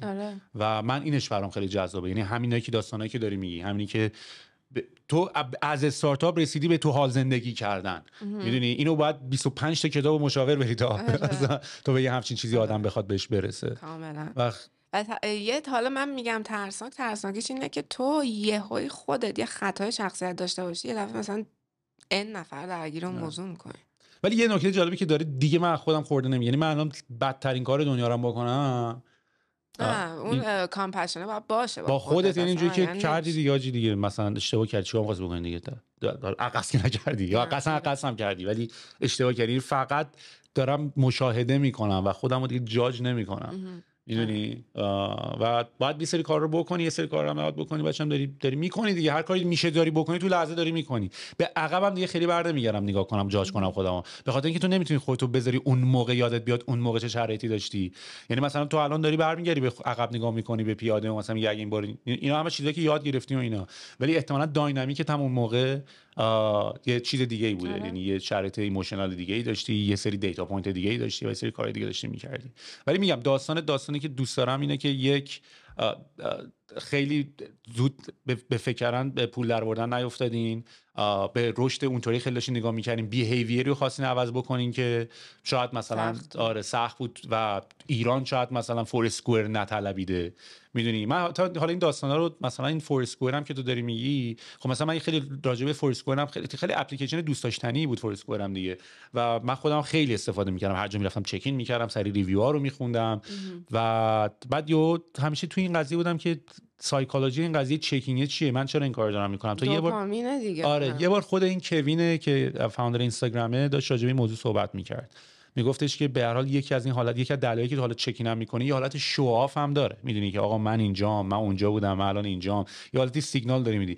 و میگفتش که ما تو اینستاگرام اینو دیسکاور کردیم، یعنی تو اینستاگرام ما یه چیزی، اون کشف اولیه که ما داشتیم این از این پست کردن عکس‌ها که داشت صحبت می‌کرد که چرا ما اولین فیچرمون مثلا فیلتر بود یا چرا مثلا لوکیشن تگینگ رو مثلا گذاشتیم. گفت ما اون موقع فهمیدیم که اتفاقا خیلی سوسکی تو داری شواف می‌کنی که من الان اینجام، من الان استخرم، من الان اونجام. یعنی بحث فوتو آلبوم و عکس نبود، سایکولوژی شواف بود. یعنی باز اگه بخوای جاب سوبیدانه رو نگاه کنی، اینستاگرام اتفاقا رفت به جنگ فورسکوئر، چون تو اگه می‌تونی عکس بذاری تگ کنی بگی من اینجام، دیگه چکین نمی‌کردی تو فورسکوئر. دو تا بیزنس فوق العاده متفاوت، بی ربط تا شاید، ولی شاید تو بتونی آرگیو کنی که اصلا اینستاگرام فورسکوئر کش روی سایکولوژی.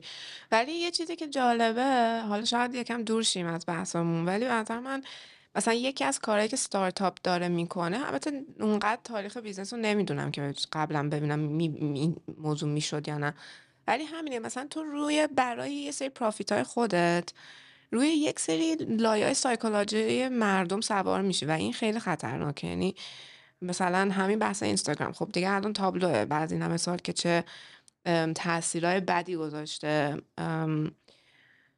و خب من نمیدونم دیالوگای توی اون کمپانی چجوریه. یعنی مثلا خب ما میدونیم خیلی از این کمپانی‌ها اومدن بیرون با چه حال بدی، ولی یه حالیه دیگه. یعنی کلا مثلا این تو کالچر استارتاپ هست که تو به هر قیمتی یه چیز جدید پیدا کنی، بعد بیای دقیقا هم آمریکایی است، به هر قیمتی مثلا رشدش بدی، به هر قیمتی بیزنس سنتی رو بکوبی زمین، به هر قیمتی یک سری راوت‌های جدید درست کنی. خب این چه قیمتی؟ خب ببین حرفت خیلی درسته دیگه، و الان هم یواش یواش تمام این داستانایی از بلک لایوز مادر و می تو و حتی خرید توییتر توسط ایلان ماسک که گفت آقا من میخوام مثلا اینو کد بیسش رو اوپن سورس بکنم که ببینی اون پشت الگوریتم‌ها چه تصمیمی میگیرن که یه چه فیدی چرا میره پایین، چه یه چیزی میاد بالا و اینا.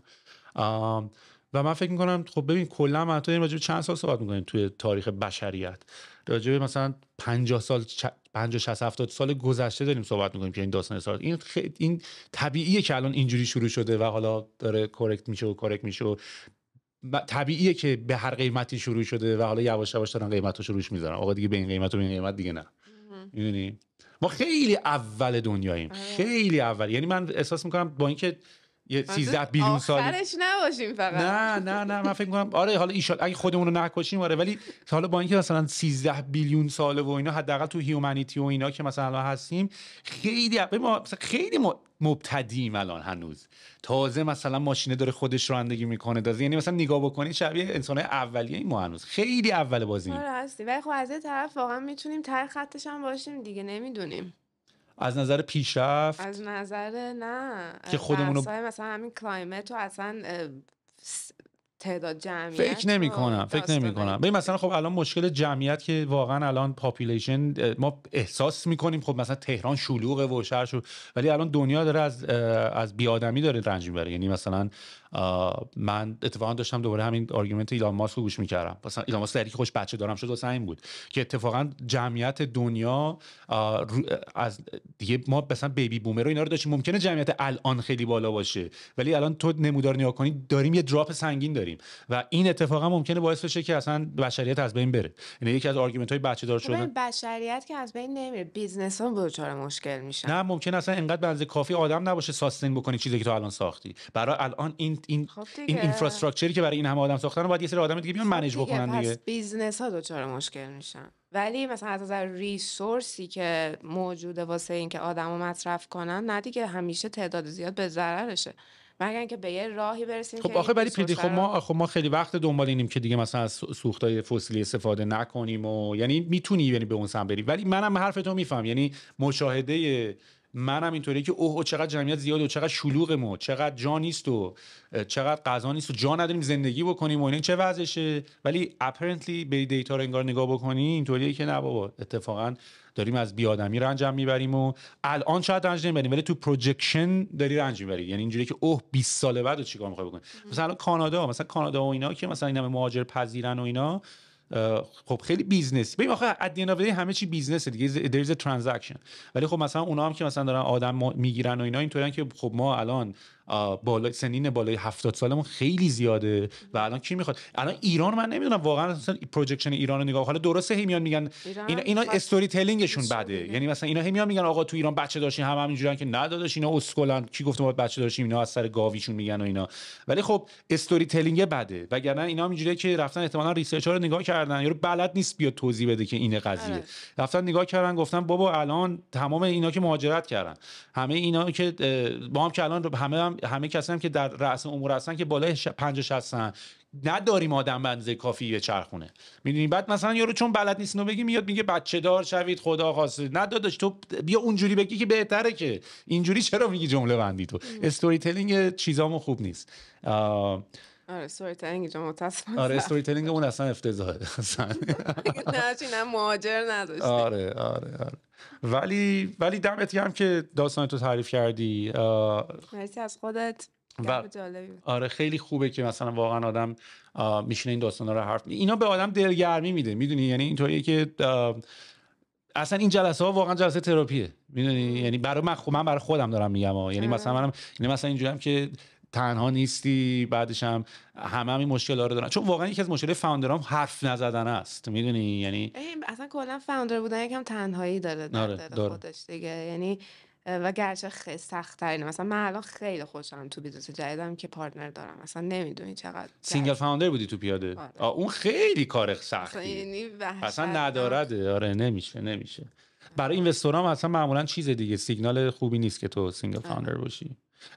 اینوستوراتون اسمشون رو میتونی بگی؟ یعنی پابلیک بودن که کیا اینوستر بودن؟ ببین این شیرهولدرها الانمون که میگم خانواده‌مون، بخشیشون و حسامه، ولی کسایی که ما می‌خواستیم اینوستمنت ازشون بگیم در این لایف تایممون رهنما بود. ما یه سیندیکیشن داشتیم که فیروزه داشت میومد وسط و ادونچر و یه سری انجل بودن. سیندیکیشن هم ایده هاب داشت انجام میداد. اونو خودمون، یعنی ما همیشه خودمون. خب با مجموعه 1000 دستان نتونستین سینرژی پیدا کنید که پیاده رو بتونه؟ متاسفانه در اون موقع نشد. آره. واسه هم یعنی اول که ما رفتیم که کلا بتونیم از اونا فاند بگیریم که یه سینرژی پیدا کنیم با بلد، ولی اون شدنی نبود. واسه همین شد که اصلا انجل به عنوان انجل حساب بیاد جلو، مگر نه اگه شرکت می‌خواست سرمایه گذاری کنه اون نمیومد جلو. و دیگه و آخر سر فناپ بود در واقع ویسی که ما باش صحبت کردیم که خب متاسفانه نشد که انجام شد. فناپو دوست داشتیم که بگیریم پولشو، ولی خب نشد. آره احتمالاً که نمیدونم شاید الان به گذشتهش نگاه کنی بگی اتفاقا شدم خوب شد که مثلا نشد. همیشه همین. آره. یعنی من یه چیزی که من دیگه یه جمله که به هر حال مثلا میگفتم کلا بیزنس ما از زیر مشکل داشت. یعنی منطقه اصلا خیلی مدلاش همه اینا برن ریت سنگینه. اینوستمنت داشت هی روی مشکل رو در لحظه حل میکرد، ولی هیچ وقت در آیندهش که حل نمیشد. آره و ما پول هم میگرفتی دوباره یکی دو سال دیگه. آره. مثلا احتمالاً اگه ما پول از فناپ میگرفتیم پیاده الان نبود. به خاطر اینکه به هر حال راحت نیست شیرهولدر راضی کردن به یه پیوت دوباره و یه چیزی. مثلا حسام خیلی واقعا درک بالایی داشت که تونست هم اوکی بود با شرایط ما. به هر حال اون توی مثلا یه بیزنس مثل Airbnb Experiences سرمایه گذاری کرده و ما الان کماکان مثلا میتونیم به یه پیج اینستاگرامیم و خب من فکر می‌کنم البته Airbnb هم حالا حواست باشه اون به واسطه پشتوانه یه بیزنس مدل دیگه یه بیزنس مدل جدید معرفی کرده. Airbnb هم کلا از اون بیزنس هست مثل اوبر اینا که به هر حال اونم اکسپکتیشناشو نتونست برسه بهش. آره بعد Airbnb خب اونم خورد بکنه، ولی Airbnb هم اتفاقا اونم تو بحث کرونا خیلی جالب بود که همین حرفی که زدم که میگفتیم اون داستان ما تو بیزنس انترتینمنت تیم. این هم اینطوری بود که آقا this is not a real estate business. ما توی کامیونیتی و نمیدونم اکسپریانسیم، یعنی آدما مسافرت میکنن و ما اصلا یه کمپانی ترافلینگ ایجنسی ما اصلا، میدونی. این داستان خیلی بر من جذابه که واقعا تو چه بیزنسی هستیم. اصلا جواب سوال obviously هم نیست. اصلا جواب سوال obviously نیست. ولی این حرفی هم که زدی آخرش، منم اینطوری بودم که منم دیگه الان مثلا منم برام ریحون وقتی نشد بعدم فهمیدم چه اتفاق خوبی بود که ای خوب شد که نموندم و رفتم و بعد مثلا با محسن و سیاوش و اینا ترای زدیم و یعنی اینجوری هم که بعد واسه من دیگه مثلا کسی تولدش میشه اینا دیگه بهش نمیگم که ان شاءالله به هر چی میخوای برسی، ان شاءالله هر چی برات خیره بشه، میدونی، چون چیزی که میخوای برسی لزوما چیز درستی نیست. من دیگه دارم همون در آینده بودن و اینا. دمت گرم لنا، خیلی حال کردم با ان شاءالله که باز دوباره ببینیمت ان شاءالله با تجربه جدید.